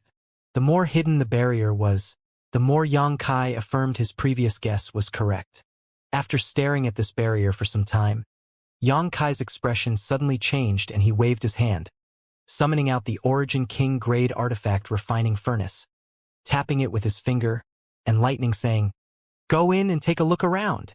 With a light cry, the Firebird artifact spirit flew out of the artifact refining furnace and plunged towards the barrier without the slightest hesitation.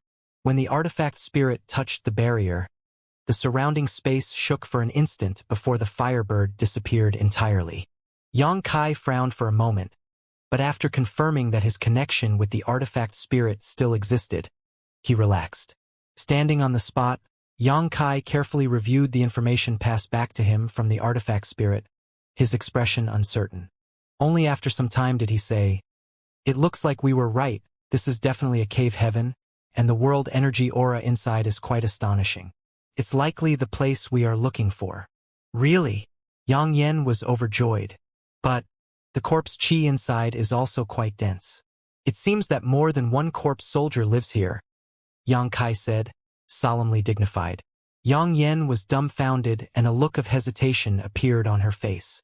If there was only one corpse soldier with Yang Kai's strength, there would not be anything to fear, but if there were many of them, Yang Kai wouldn't be able to handle them all on his own.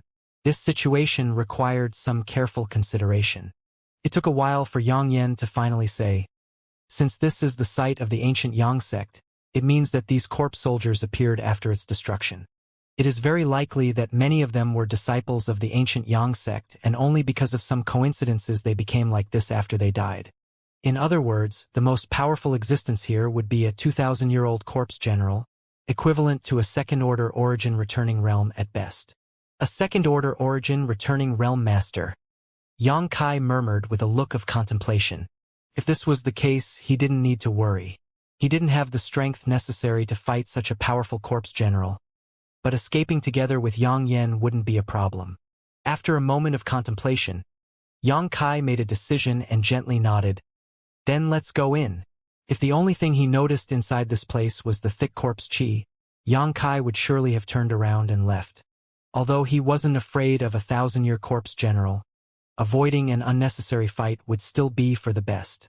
However, in addition to the thick corpse chi, the world energy inside was also extremely rich, so clearly there were some good things hidden inside. He and Yang Yan had come all this way, so with their goal now right in front of them, naturally they were unwilling to just give up. Saying so, Yang Kai released his Saint Chi and wrapped himself and Yang Yan within it before leading her forward. After stepping into past the concealment array, the world seemed to spin for a moment and the scene in front of them changed dramatically. Yang Kai and Yang Yan now found themselves inside a cave-like place that seemed to have a faint wailing sound echoing through the air, causing one to shudder unconsciously. Along the cave walls, there were many green fluorescent stones, emitting a somewhat ghastly light. Inside this cave, though, the world energy aura was incredibly rich, and Yang Kai could even smell a subtle medicinal fragrance. His heart trembled as he realized that he and Yang Yan had really found the right place. Those two ancient map fragments had really led to the secret cave of the ancient Yang sect. Although the light in this cave wasn't very bright, with Yang Kai's cultivation, as soon as he concentrated some Saint Chi into his eyes, he could still see everything in front of him perfectly. At the same time, he quietly released his divine sense to monitor their surroundings. Yang Kai soon found that this cave had traces of artifact excavation. It seemed that it was a naturally formed several thousand-meter deep cave that was later processed to make it more spacious. In the deepest depths of this cave, there were also many channels extending in multiple directions, but where each of these channels lead, Yang Kai didn't know. Yang Kai traced one of these tunnels with a thread of his divine sense for about 30 kilometers before his face suddenly changed, a look of horror filling his expression. "What did you find?" Yang Yan asked softly. "Shoo!"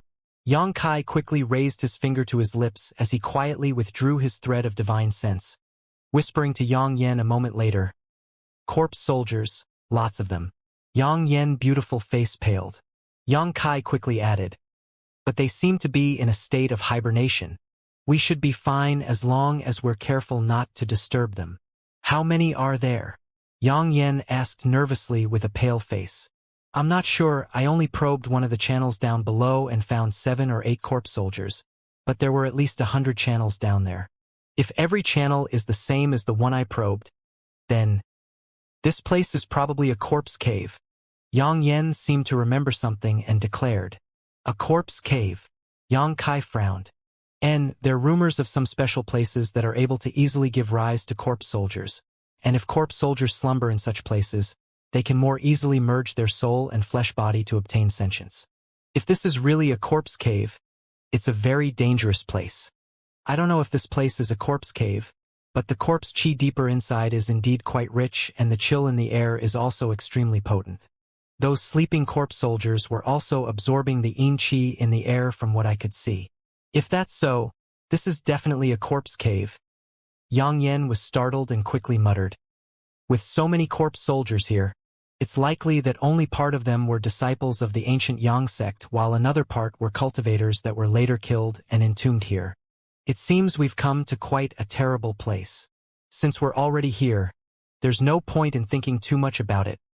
Yang Kai grinned meaningfully, and with a quick thought, a streak of flame flew over from afar and soon dove into Yang Kai's body, disappearing in the next instant. Obviously, it was the artifact spirit he had released to scout the situation before. Seeing this, Yang Yan clenched her teeth and once again activated her necklace artifact.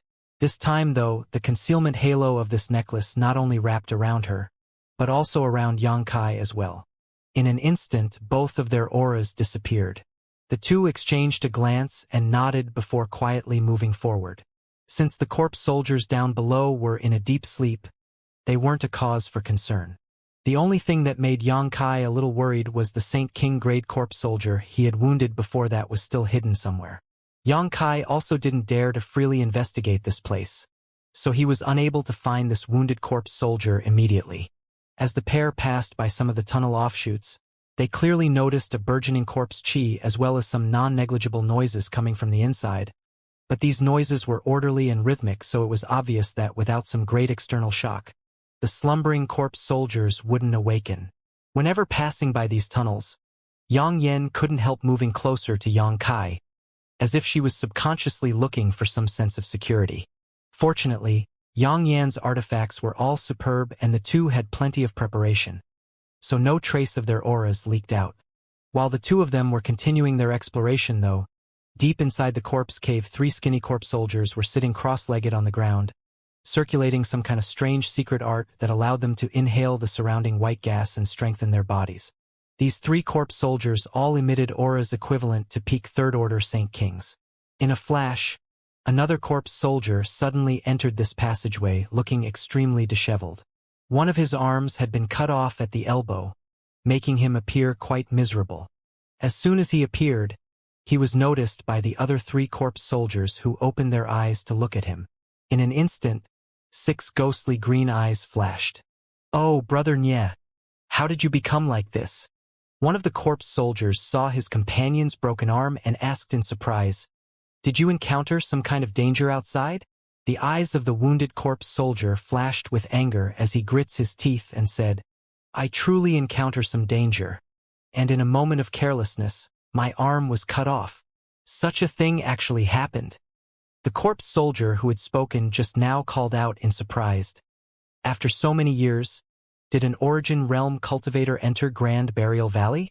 Did you run into such a master?" "It wasn't an Origin returning Realm master, it was just a second-order Saint King," the wounded corpse soldier said, seemingly a little ashamed. "This Nye let his guard down and was unexpectedly injured heavily. Haha, Brother Nye must be joking.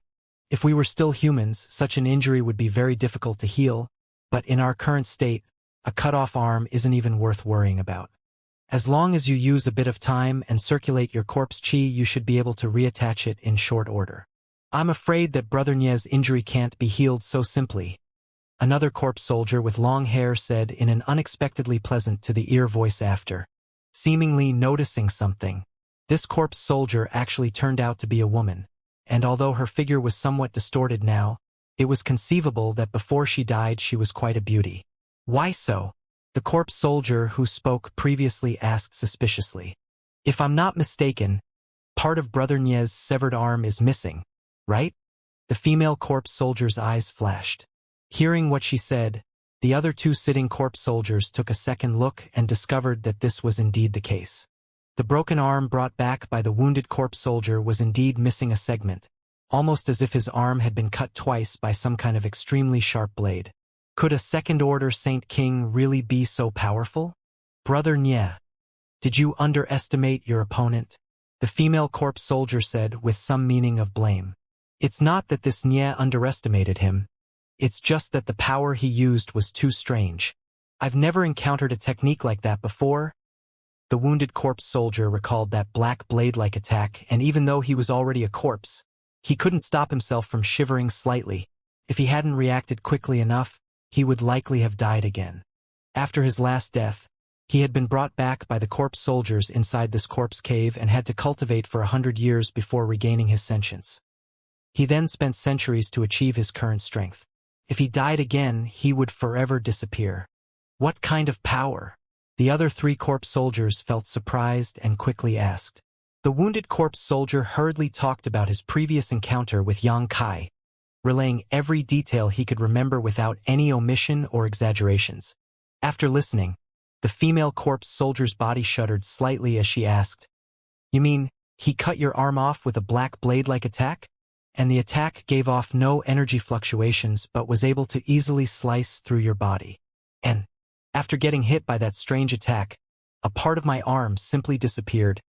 The corpse soldier nodded repeatedly, his green eyes staring expectantly at the female corpse soldier as he asked, "Do you know anything?" The female corpse soldier pondered and hesitated for a while before answering. "From what you've described, it sounds like your opponent was using Space Force." "What?" The other 3 corpse soldiers showed looks of shock. "Space Force? Are you serious?" The female corpse soldier coldly snorted. "Did you all forget where I came from originally?" The wounded corpse soldier was startled but quickly remembered and nodded. "I see." The female corpse soldier nodded lightly and continued. "Among heaven-battling Union's elders, there has always been one who cultivates Space Force. I had the honor of seeing Elder Mo Xiaosheng display such a divine ability once before, so I know more about Space Force than you. But what? If what Brother Nye said was accurate, this intruder's attainments in the Tao of space are too high. Even Elder Mo was not capable using Space Force to create a blade that could cut through an opponent's body. So how did a mere second-order Saint King achieve this? That is why I said it sounded like he was using Space Force, but I can't say for certain.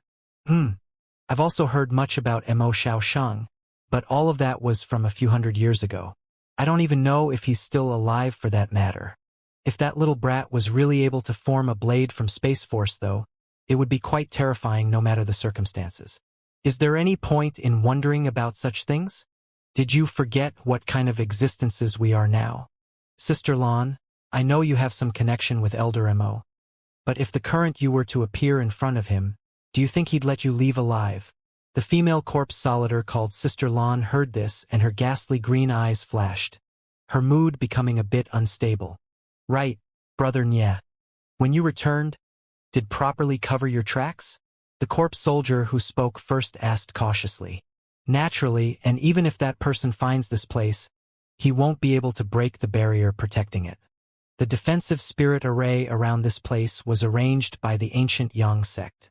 If we did not know the way to enter and exit it, we would never have been able to break through it. He's just a trivial second-order Saint King. How could he possibly have such skill? Fair enough. The first corpse soldier nodded in agreement, sighing a moment later as if he remembered something. I really don't know whether I should be thankful towards the ancient Yang sect or if I should hate them. If not for them, I would not have died back then. But without them, perhaps I would have long ago passed on. Now that I have ended up like this, it's heh. Hearing these remarks, the other three corpse soldiers remained silent, but obviously they felt the same way. After a long silence, the female corpse soldier said, "All right, let's not think about such things anymore. It's our four's turn to guard this place for this decade. So just in case, let's go take a look so that the seniors don't wake up and punish us for acting negligent." "All right, I'll go and check the situation out with Sister Lon, Brother Nye. You should use the Inchi here to quickly connect your severed arm. Although it will not be a perfect match, it is still better than nothing." Saying so, this corpse soldier stood up and walked out with the female corpse soldier. At the same time, inside another huge cave Yang Kai and Yang Yen had just snuck into, they were observing several empty wooden shelves in front of them along with various boxes that had been scattered on the floor. Yang Kai's expression was horrendous right now and he was having trouble not cursing out loud.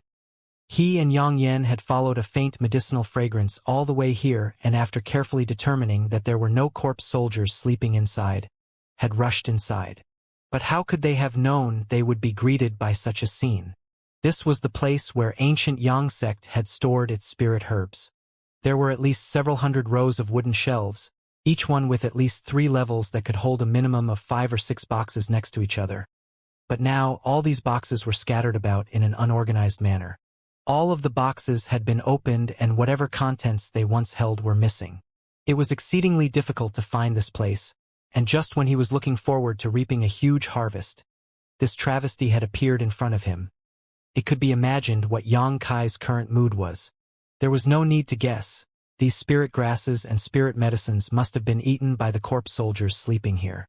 Although consuming these spirit herbs like this was a great waste of their medicinal efficacies, it was impossible for corpse soldiers to perform alchemy, so this was really the only option.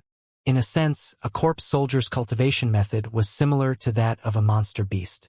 However, after a careful search, Yang Kai still found the remains of some fire attribute and yang attribute spirit herbs. Such herbs were akin to poison to corpse soldiers who thrived on cold chi, so naturally they had not swallowed them. Unfortunately, all the boxes had been opened, and after so long, these spirit herbs had completely withered and became useless. This made Yang Kai furious, and he even had the impulse to rush out and chop up all the corpse soldiers to bits to relieve his anger. After a long, unfruitful search, Yang Kai and Yang Yen both sighed. The spirit herb storage of a great sect going completely to waste was enough to make anyone who saw it feel distressed. Fortunately, in addition to this place, this secret cave had deeper levels, so the pair didn't hesitate to continue exploring. Shortly after the two left, the female corpse soldier and her companion stealthily appeared. Both corpse soldiers sniffed the air lightly before exchanging a surprised glance. "It's the aura of a living person," the male corpse soldier whispered. The female corpse soldier nodded in agreement. 2 of them at that. It seems the people Brother Nya met really managed to intrude. Oh no, they must be headed for the ore and artifact storage. That place is where the seniors are storing a vital material for their future plans. The male corpse soldier glanced at the direction where Yang Kai and Yang Yen disappeared and whispered nervously. The female corpse soldier's eyes flashed and said, "Let's follow them for now. If you and I can solve this ourselves, we should avoid alarming the seniors, otherwise, once they learn we allowed intruders to get this far, we'll be punished." Hearing her say so, the male corpse soldier shivered slightly, seemingly quite frightened. In the next moment, he nodded in agreement. Okay. The two corpse soldiers circulated their strength to conceal their auras and quietly followed their prey.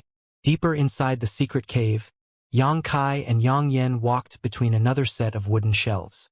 As they waved their hands, various thick and thin ancient books on these shelves disappeared. This was the storage place for ancient Yang sect's secret arts, cultivation techniques, and martial skills. Yang Kai did not have time right now to examine these ancient books closely and simply decided to collect all of them first.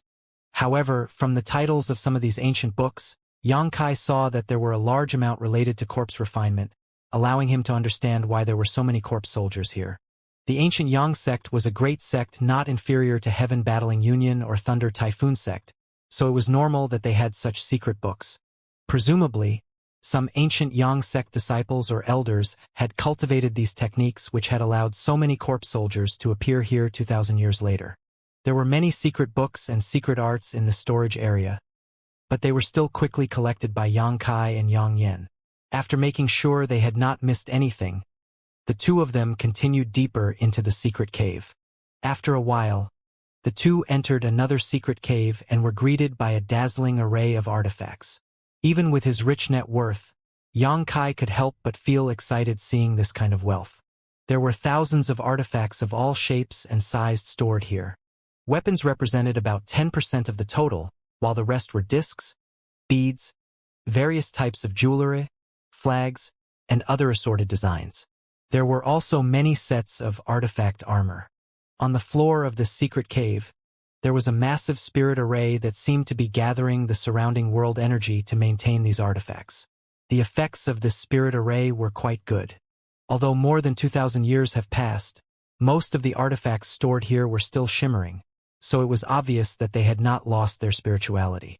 Most were not at their peak, but they had been preserved well, so as long as they were repaired slightly, there would be no issue using them. Most of the artifacts here were Saint King grade, with about 20% being origin grade. The number of artifacts had Yang Kai in awe. Exchanging a glance with Yang Yen, the two separated and began collecting with no trace of politeness. In less than half an incense stick worth of time, this massive storage became empty. There's still another secret cave. After Yang Kai received these artifacts, his eyes drifted towards another passageway, a look of pleasant surprise filling his face. He and Yang Yan had already passed through the ancient Yang sect's herb storage, secret book archive, and artifact armory, so what was left was a mystery, but obviously whatever lay beyond this passageway would not be of low value. Not hesitating in the slightest, Yang Kai and Yang Yen continued deeper. The two corpse soldiers who had been following them waited until they left before quietly appearing while glancing towards the direction they departed with gloomy eyes. What should we do? They've already entered that place. Even the seniors can't enter that place. The male corpse soldier asked. What else can we do? The female corpse soldier sighed. Since the seniors can't enter there, naturally we can't either. We can only wait here for now. The ancient Yang sect's most precious treasure, the sun's true essence, which is housed inside that room, has a strong suppressive effect on us. Otherwise, the seniors wouldn't be helpless to enter that place. And I've heard about that sun's true essence. It is said that it is refined from the core of a sunstar. I really wonder what kind of master possessed such heaven-defying means to refine such a thing, and how it then fell into the hands of the ancient Yang sect. There's no need for us to think about such matters. Moreover, although they've entered that place with their cultivations, there's no way they can take the sun's true essence out with them, so we don't need to worry. The female corpse soldier sneered. Yeah, the male corpse soldier also chuckled. That sun's true essence is not something that can be handled easily. Perhaps those two will suffer a big loss and fall without us even needing to do any work. We should just sit back and watch the show. Thinking so, the two corpse soldiers relaxed and, after concealing their auras, quietly crept forward while waiting to see what would happen next. Meanwhile, inside the cave, Xianxia looked at the scene in front of him and almost couldn't help laughing. This place was actually a storehouse for Saint crystals and various rare ores. High-rank Saint crystals were piled up in several hills, each one several meters in height. Even a single one of these hills had at least 3 or 4 million Saint crystal in it. In other words, there were tens of millions of Saint crystal stored here. Xianxia had been secretly praying that this trip would be able to solve the poverty-stricken situation of Dragon Cave Mountain. But now that wish had actually come true.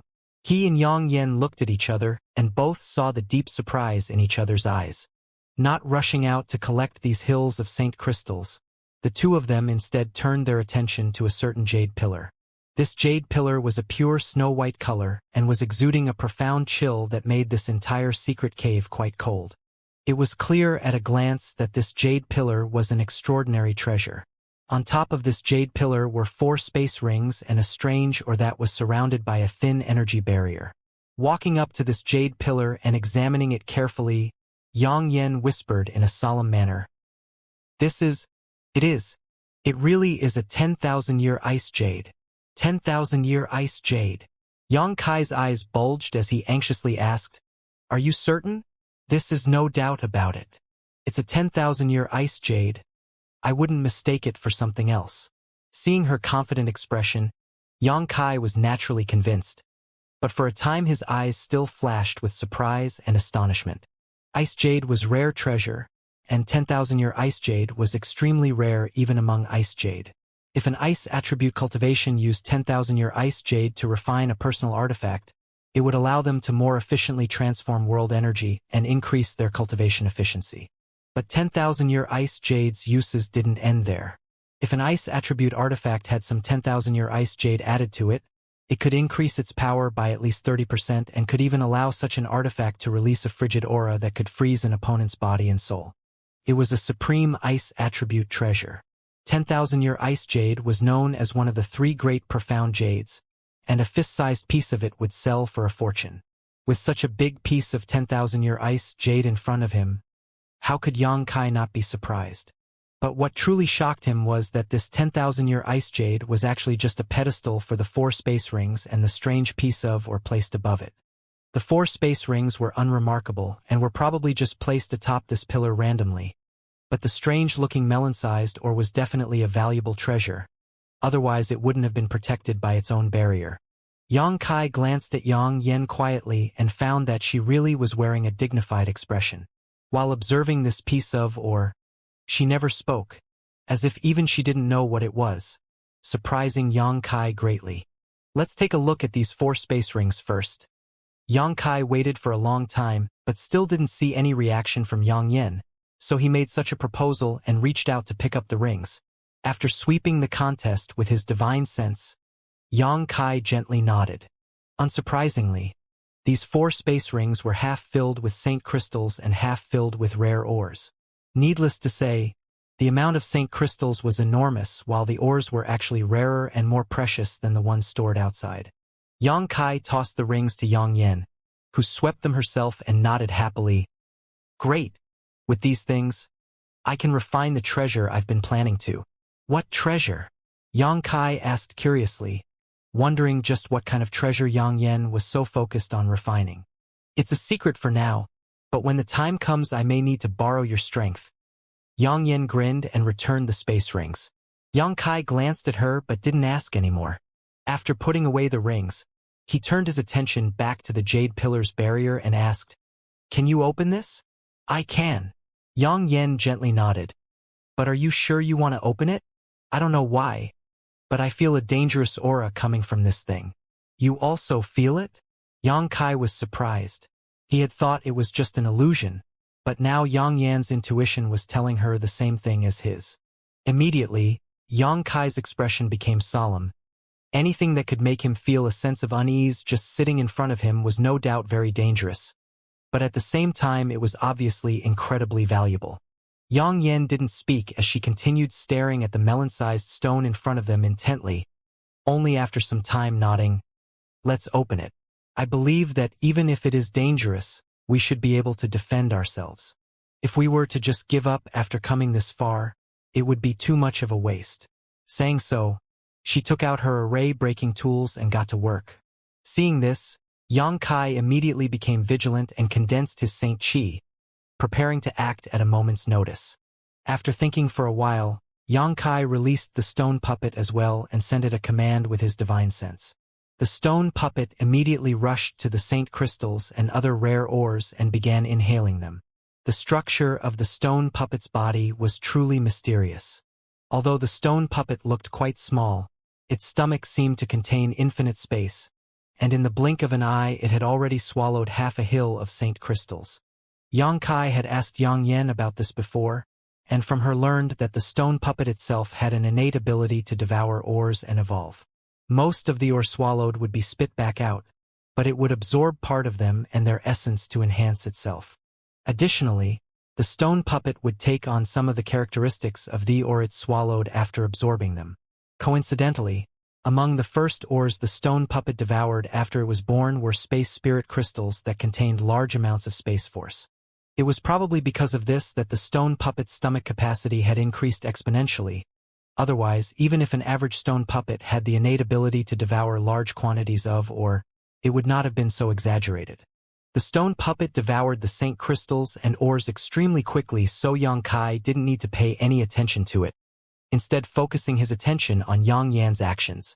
The barrier covering the strange ore seemed quite complicated, and even though it was Yang Yan, it was taking her quite some time to crack it. Yang Kai was naturally concerned that something unexpected would happen, so he quietly released his divine sense to monitor their surroundings. After an initial investigation, though, he was quite surprised.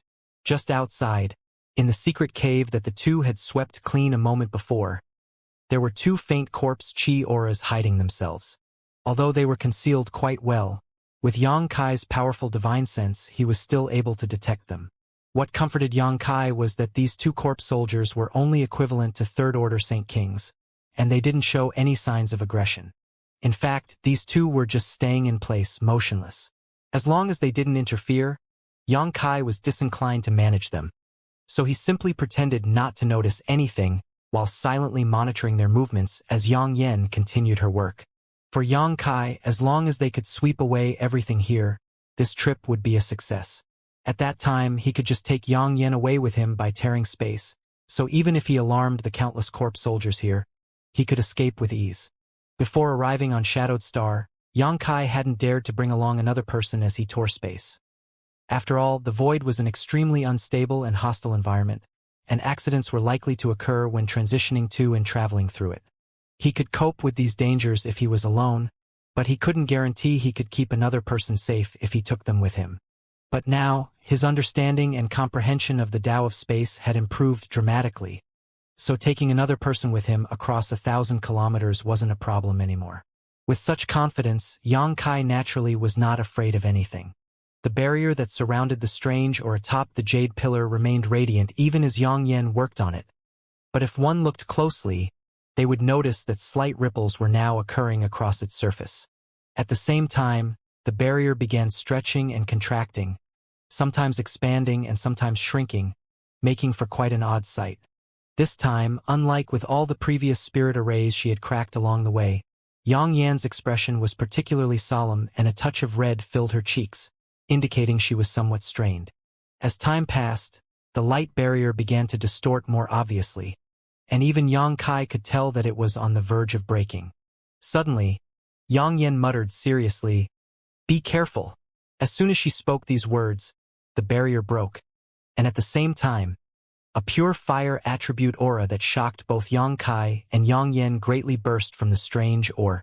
In an instant, the entire secret cave became blisteringly hot as the mass of fire attribute energy seemed to transform into a fire dragon and charged out. Yang Yan's face suddenly turned pale. Although she had somewhat anticipated things would quickly become dangerous, she hadn't expected it would happen the instant the barrier broke. The fire dragon hadn't even reached her yet but she already felt as if she was being melted. Several defensive artifacts on her body automatically activated, just as Yang Yen sensed danger, and several layers of defensive barriers appeared in front of her. These artifacts were all origin-grade low-rank and were tailor-made for her, so the protection they offered wasn't worse than an ordinary origin-grade high-rank artifact. However, the fire dragon approaching her seemed unstoppable, and the instant its pure fire attribute energy impacted the light shields in front of Yang Yen, they all evaporated, and with a crisp crack, the 2 earrings she was wearing shattered, along with a bracelet on her wrist, while at the same time, the glow from the artifact armor she was wearing went dull. These 3 layers of protection were unable to stop the approach of the heat wave and had all been burnt through as if they were paper. Some of her prided artifacts were even destroyed in the process.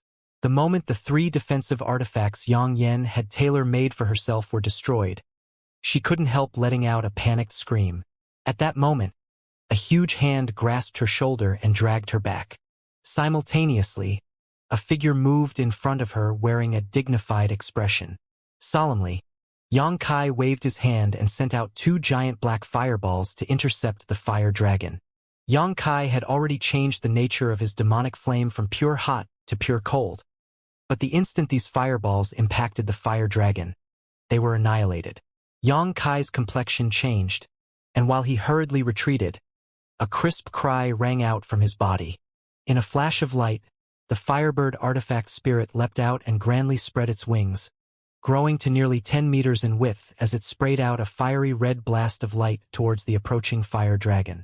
Unfortunately, even this intense attack was unable to halt the advance of the fire dragon, causing it not even the slightest of hindrances.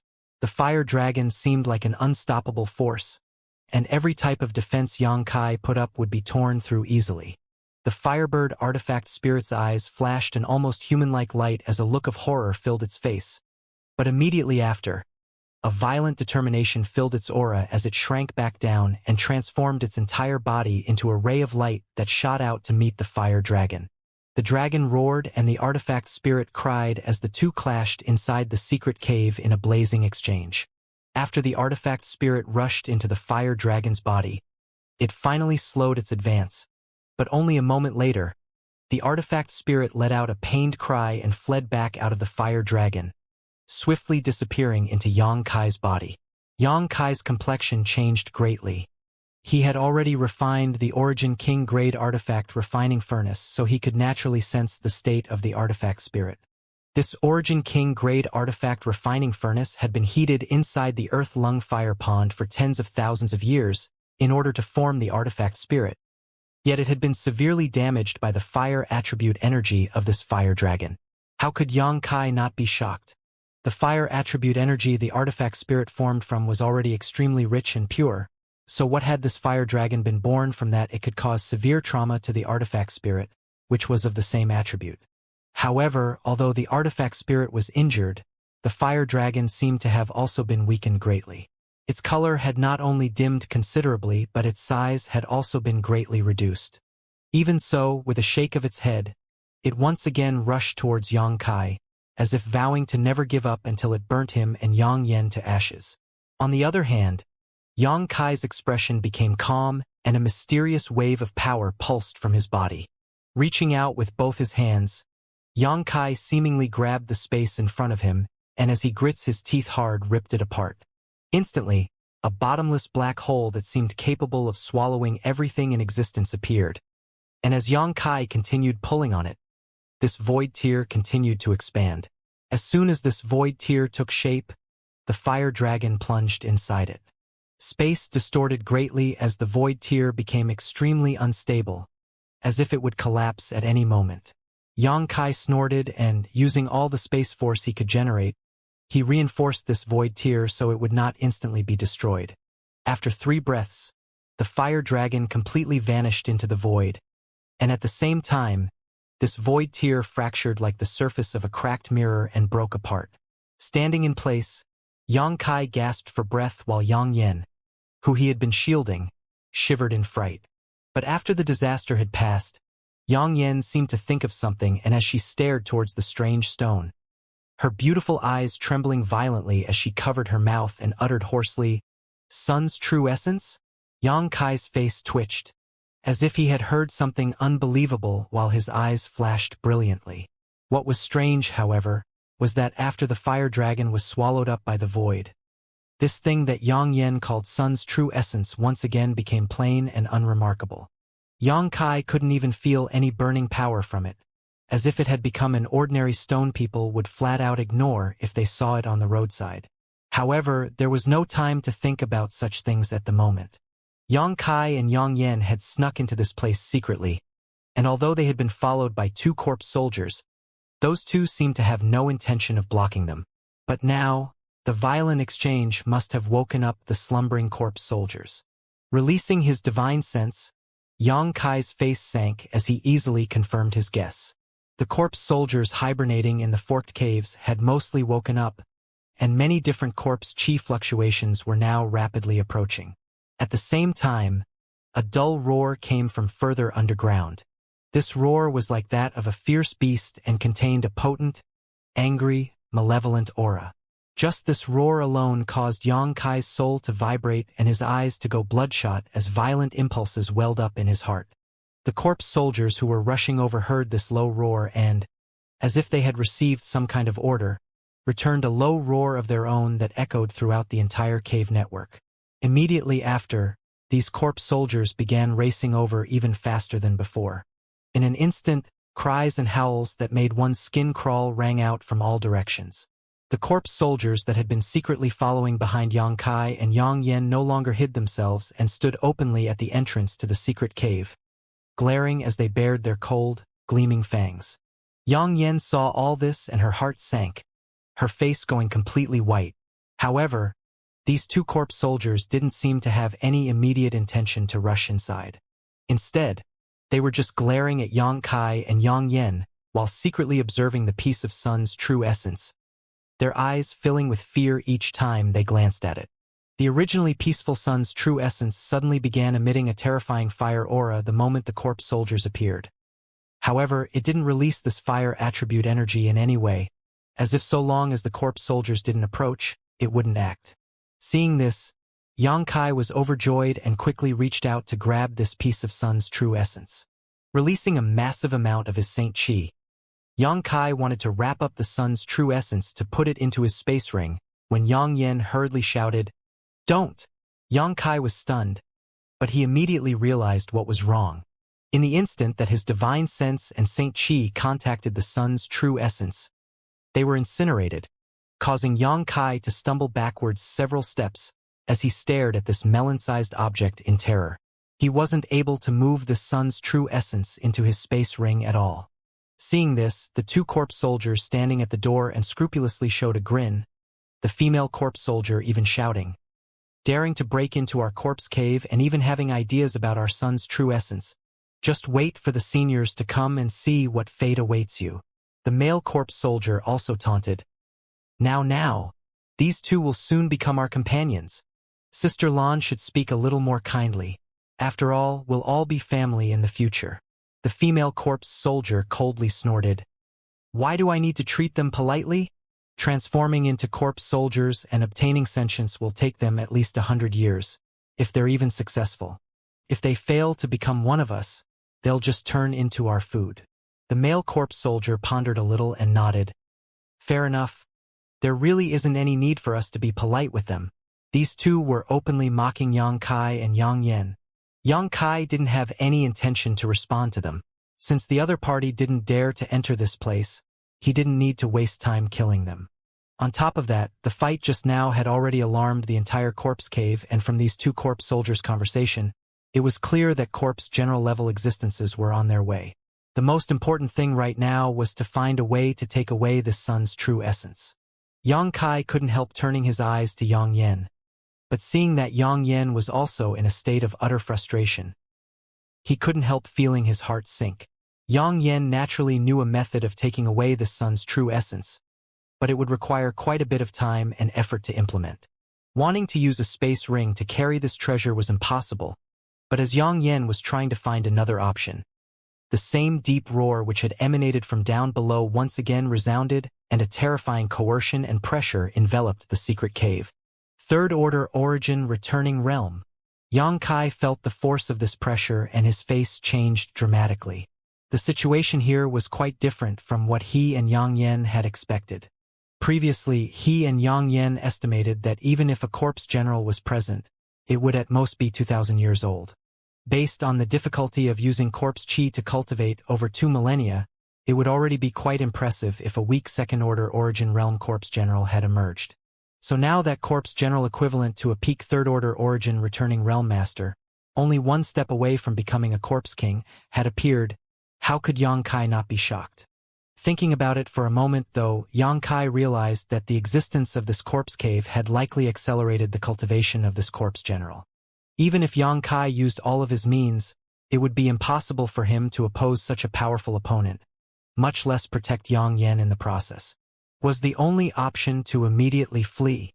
Yang Kai looked at Sun's true essence and his face filled with unwillingness. This was one of the most valuable treasures he had ever seen, and to him, it was even more important than the 9-branched jade crystal tree, second only to his 7-colored soul-warming lotus. Because he still had a number of drops of profound sunflower water. If Yang Kai was able to obtain this sun's true essence and draw out the astonishing fire attribute energy inside it, he could continue refining the profound sunflower water. The benefits of this were difficult to even estimate. After refining profound sunflower water in the earth lung fire pond last time, Yang Kai discovered that doing so not only enhanced his physical strength and cultivation, but also the power of his demonic flame. Right now, he could only pin his hopes on Yang Yen. If even Yang Yen couldn't think of a solution, he could only withdraw temporarily. Yang Kai was confident that even if this corpse general possessed astonishing strength, it had no way to take away or use this sun's true essence. Otherwise, it wouldn't have been left idle here for so many years. As Yang Yen continued to wear a strained expression, seemingly unable to find a solution to this problem, the source of the malevolent pressure rapidly closed in. Soon, the approaching enemy closed to within a couple of kilometers, and Yang Kai could now even hear its hurried footfalls. Yang Kai sighed as he realized it would be too late if he didn't immediately leave. Although ordinary corpse soldiers wouldn't dare to get close with the sun's true essence here, there was no way to know if this corpse general that had cultivated for 2,000 years would be subject to the same restrictions. If he and Yang Yen continued to linger, they would only be putting themselves in grave danger. But before Yang Kai could speak up to suggest they withdraw, Yang Yan's eyes suddenly brightened as if she just remembered something and hurriedly called out, "Xiao Xiao!" Hearing her call, the stone puppet which had been devouring the piles of saint crystals and ores rushed over without hesitation. At this moment, of the dozen or so hill-like piles of ores, the stone puppet had swallowed more than half. After the stone puppet arrived, Yang Yen pointed at the sun's true essence in front of them and asked softly, "Can you swallow it?" The stone puppet's seemingly always indifferent face showed a hint of hesitation and fear as its eyes flashed a dignified light. The stone puppet had an innate ability to devour all kinds of and absorb their essence. Even space spirit crystals could be swallowed effortlessly, but in front of this melon-sized sun's true essence, the stone puppet hesitated. Obviously, even for it, this thing was extremely dangerous. Seeing this, Yang Yen showed a look of helplessness and didn't try to force it. After all, for Yang Yen, although the sun's true essence was truly invaluable, the stone puppet was equally irreplaceable. This little thing had repeatedly cooperated with Yang Yen to temper artifact refining materials, and she had already developed a deep affection for it. It was impossible for her to treat it like a simple tool now. However, to Yang Yan's surprise, after hesitating for an instant, the stone puppet suddenly let out a great roar and its body shone brightly as a series of mysterious glowing ruins flowed across its rocky battle armor.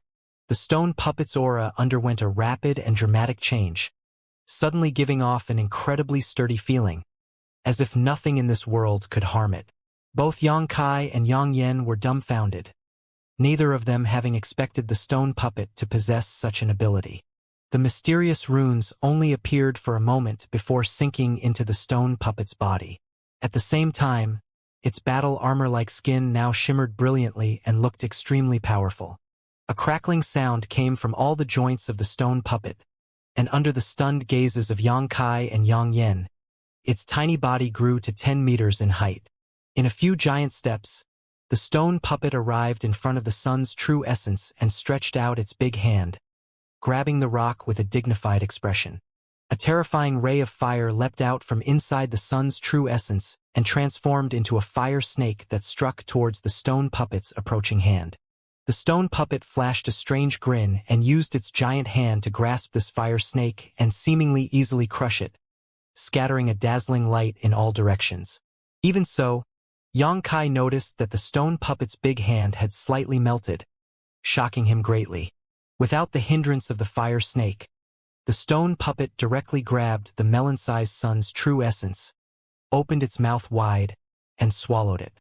In the next moment, a dull roar burst from stone puppet's throat, as if it was suffering from unimaginable torture, and the surface of its body glowed a bright red light.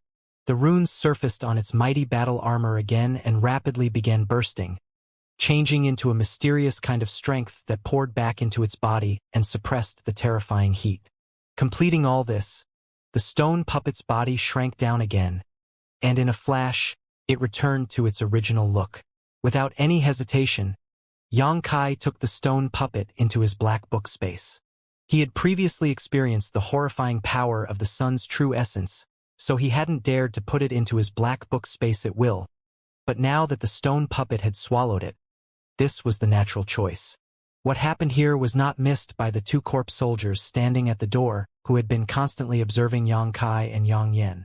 Seeing this pair that had invaded the corpse cave actually possessed a method to take away the sun's true essence, these two corpse soldiers could no longer stand idly by, so with a great roar, they charged into the secret cave.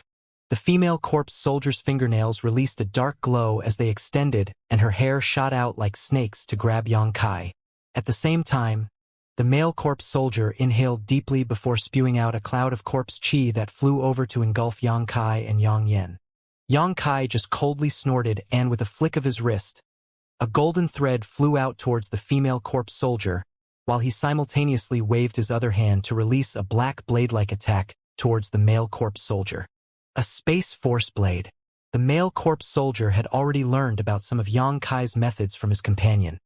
So the moment he saw this black blade which emitted no discernible aura, he was naturally terrified and frantically dodged. The female corpse soldier wasn't as lucky and was directly penetrated by Xianxia's golden blood thread, which instantly restrained her in place. With a single thought, Xianxia transformed the single golden blood thread into a golden net which quickly wrapped up the female corpse soldier in a blinding golden radiance. Impossible! The female corpse soldier screamed out in shock, as if she had just witnessed something impossible. After the golden light faded, this female corpse soldier's body had actually been cut into hundreds of pieces and scattered about across the floor. After the male corpse soldier witnessed how his companion, who was equal in strength to him, was instantly killed by the other party, a terrified light flashed across his ghastly green eyes. He didn't dare confront Xianxia any longer and hastily fled towards the exit to this secret cave. At that moment, though, a tall and majestic figure wearing a blood-red robe suddenly appeared in the entrance to the secret cave. Although this figure was still a bit thin, he resembled a living person quite closely. With a relatively normal-looking face and the typical black and white eye color, were it not for the intense corpse chi coming from him, this man could likely have passed for an ordinary cultivator. As soon as he appeared, his eyes landed on Xianxia, who was currently taking away the 10,000-year ice jade pedestal. Noticing its escaping subordinate, this figure waved its fist towards him, and the male corpse soldier, who had just barely managed to escape Xianxia's space blade, burst apart and was smashed into dust. Xianxia's eyes shrank as he witnessed this scene and shouted, "Corpse General!" This figure was obviously the powerful corpse general Xianxia had sensed approaching, but the moment it appeared, it had instantly killed one of its subordinates, so it was clear to see it was quite enraged. On the other hand, the corpse general saw the ice jade pedestal disappear and was unable to sense any trace of the sun's true essence. So how could he not know what had happened? Immediately, a low roar burst from his mouth. Xianxia trembled involuntarily, and he suddenly felt as if he was being torn in two. At the same time, his knowledge sea tumbled violently, like it was on the verge of boiling over. Yang Yan was in even worse shape. A halo of light appeared around her but shattered instantly, after which her small face went white and she coughed up a mouthful of blood. Obviously, she had received a serious injury. "Return what you stole." The corpse general snorted and took a big step towards Yang Kai. With no time to hesitate, Yang Kai flung out a dozen space blades and at the same time ripped open a void tier. Taking advantage of the corpse general's surprise, Yang Kai grabbed Yang Yen and rushed directly into the void. It wasn't until that moment that the approaching corpse general seemed to realize that something was wrong, and with a terrifying roar, he shot out a giant yellow corpse chi hand towards the void tier. However, he was too late. By the time his corpse chi hand reached the tear, Yang Kai and Yang Yan's figures had completely disappeared, and although this attack managed to affect the stability of this void tier, it still couldn't stop them from escaping. Space Force! The corpse general was stunned, but in the next moment became furious, sending out an enraged howl as his face filled with unwillingness. If it wasn't for the other party having cultivated Space Force, how could he have allowed them to escape with such a massive gap in their strength? As long as he was given 3 breaths, he was confident he could grind these 2 intruders into patties and retrieve what they had stolen.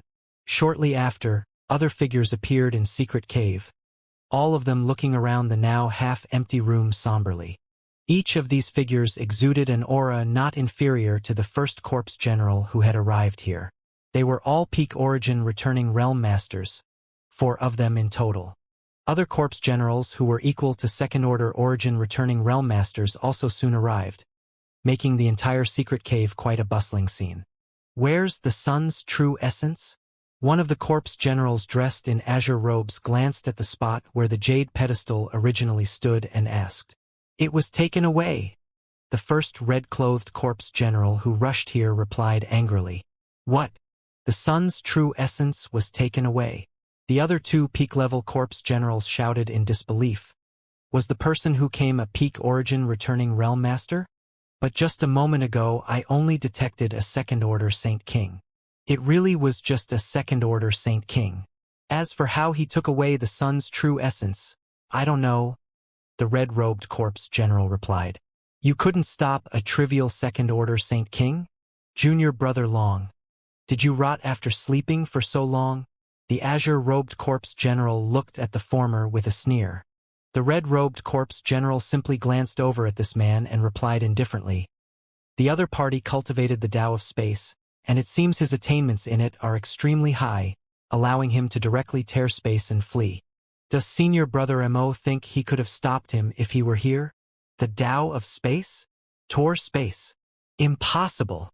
The other 3 corpse generals exclaimed, their eyes overflowing with shock. There are still some residual distortions in the space here. Whether I am telling the truth or not, you should be able to tell for yourselves. The red-robed corpse general didn't seem to want to explain any further and simply stopped talking. The other corpse generals heard this and all released their divine senses to investigate. After a while, their expressions turning ugly. They were indeed able to sense a slight space force fluctuation, so it was obvious the red-robed corpse general wasn't lying. The secret cave was quiet for a while as the 4 corpse generals whose strength was comparable to peak origin returning realm masters did not know what to say. They did not immediately pursue Yang Kai. After all, this thief was capable of tearing space. Even if they possessed great strength, they might not be able to catch him. Only if they possessed a similar method to instantly cross great distances would they have a chance. The sun's true essence was the key to our promotion to Corpse Kings. But now that it has been taken away, what are we supposed to do? A white-robed corpse general frowned and asked in annoyance.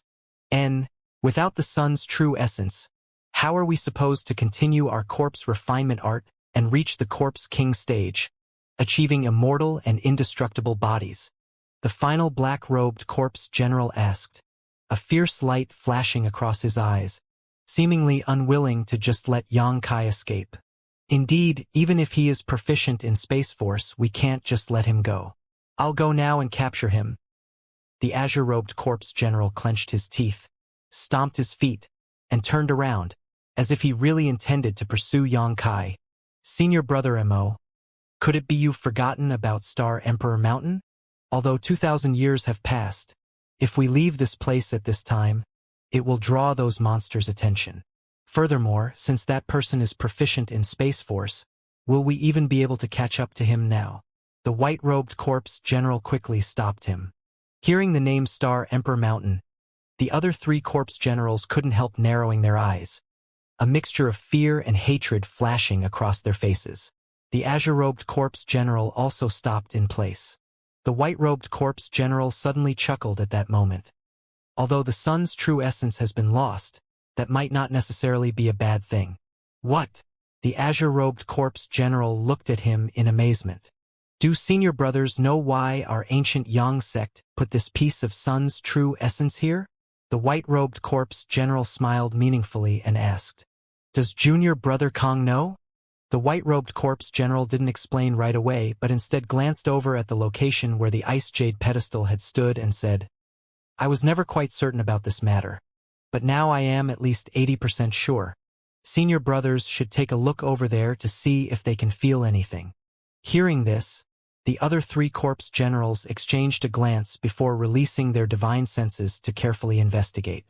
A moment later, the 3 corpse generals all wore shocked looks, the azure-robed corpse general even exclaiming, "Such rich yin qi!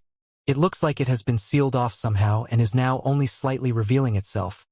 But even so, the corpse qi here is far denser than anywhere else in the corpse cave."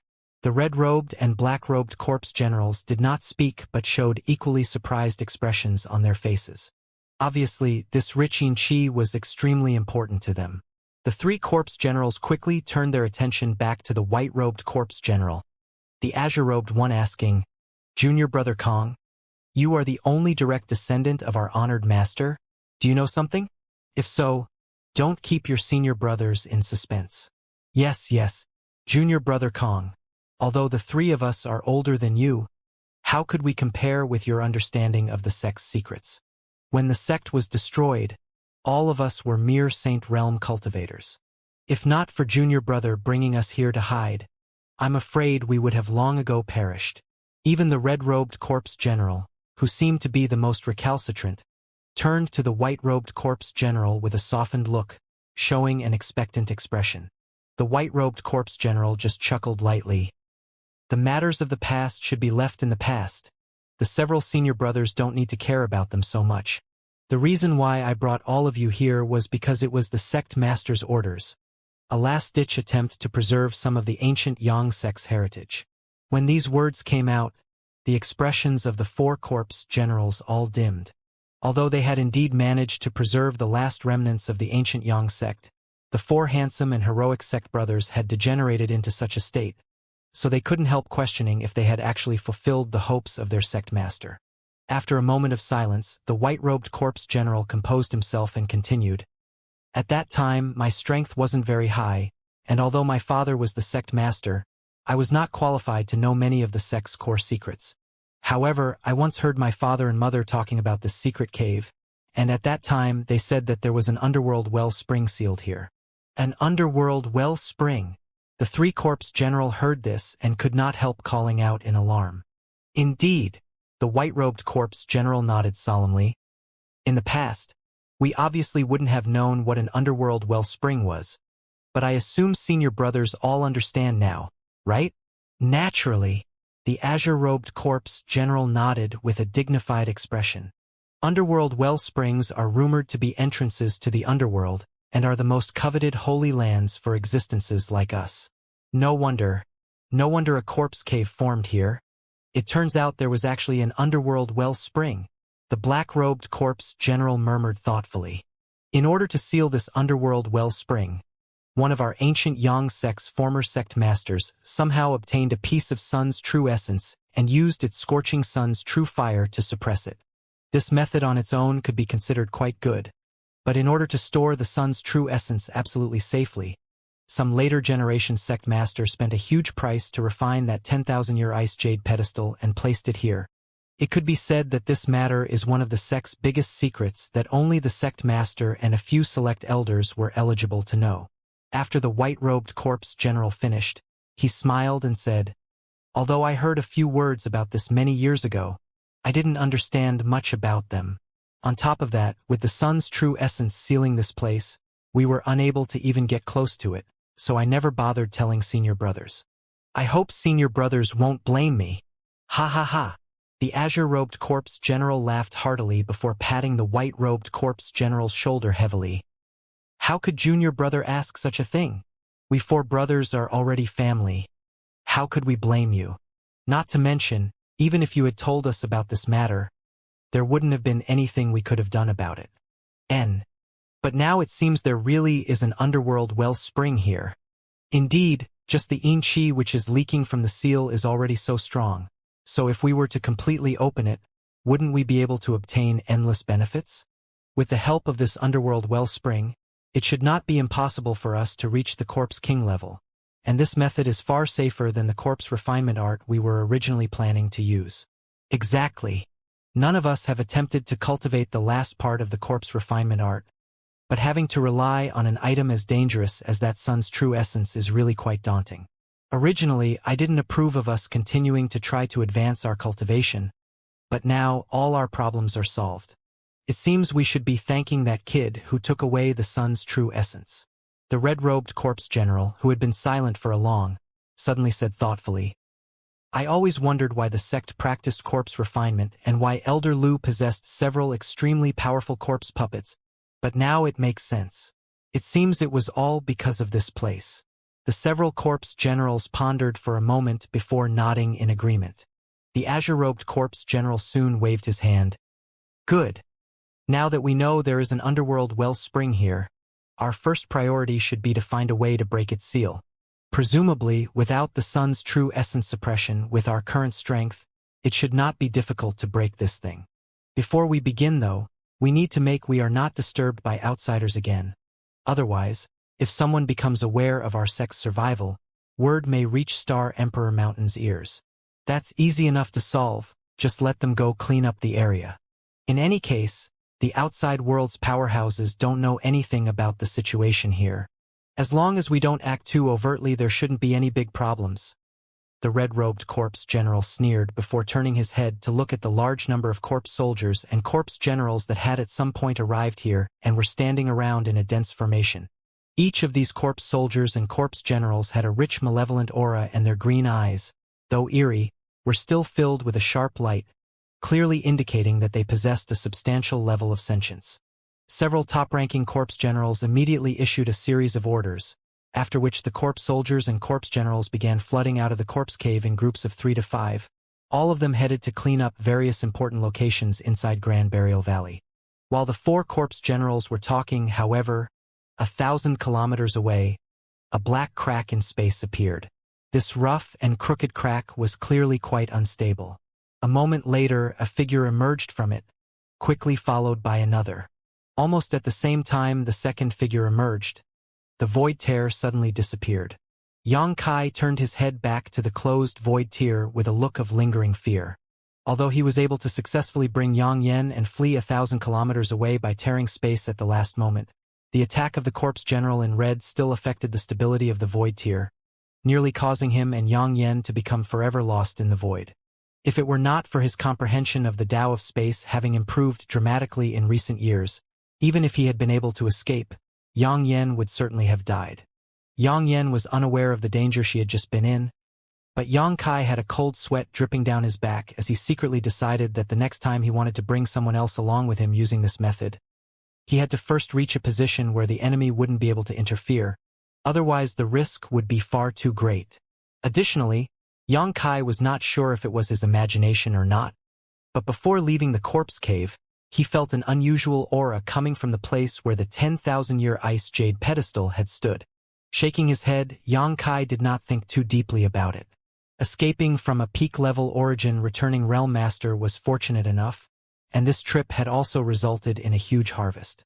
There was not enough time to take inventory of his gains here though, so Yang Kai just checked on the stone puppet situation inside the black book space for now. After confirming that it would be fine in the short term, Yang Kai wrapped Yang Yen in his Saint Chi, confirmed his bearings, and began heading for the outskirts of the Grand Burial Valley. Yang Yen seemed to still be quite frightened by what had happened in the corpse cave. So along the way she did not say anything, just shivering slightly as she clung tightly to Yang Kai. It was expected, as she was naturally timid. There was no danger along the way, only a few Yin souls who were disturbed by the movement of Yang Kai's Saint Chi. However, because Yang Kai was quite eager to leave and was traveling at great speed, no Yin soul was able to pursue them for long, and before he knew it, the two of them had already crossed half the distance to the valley's exit.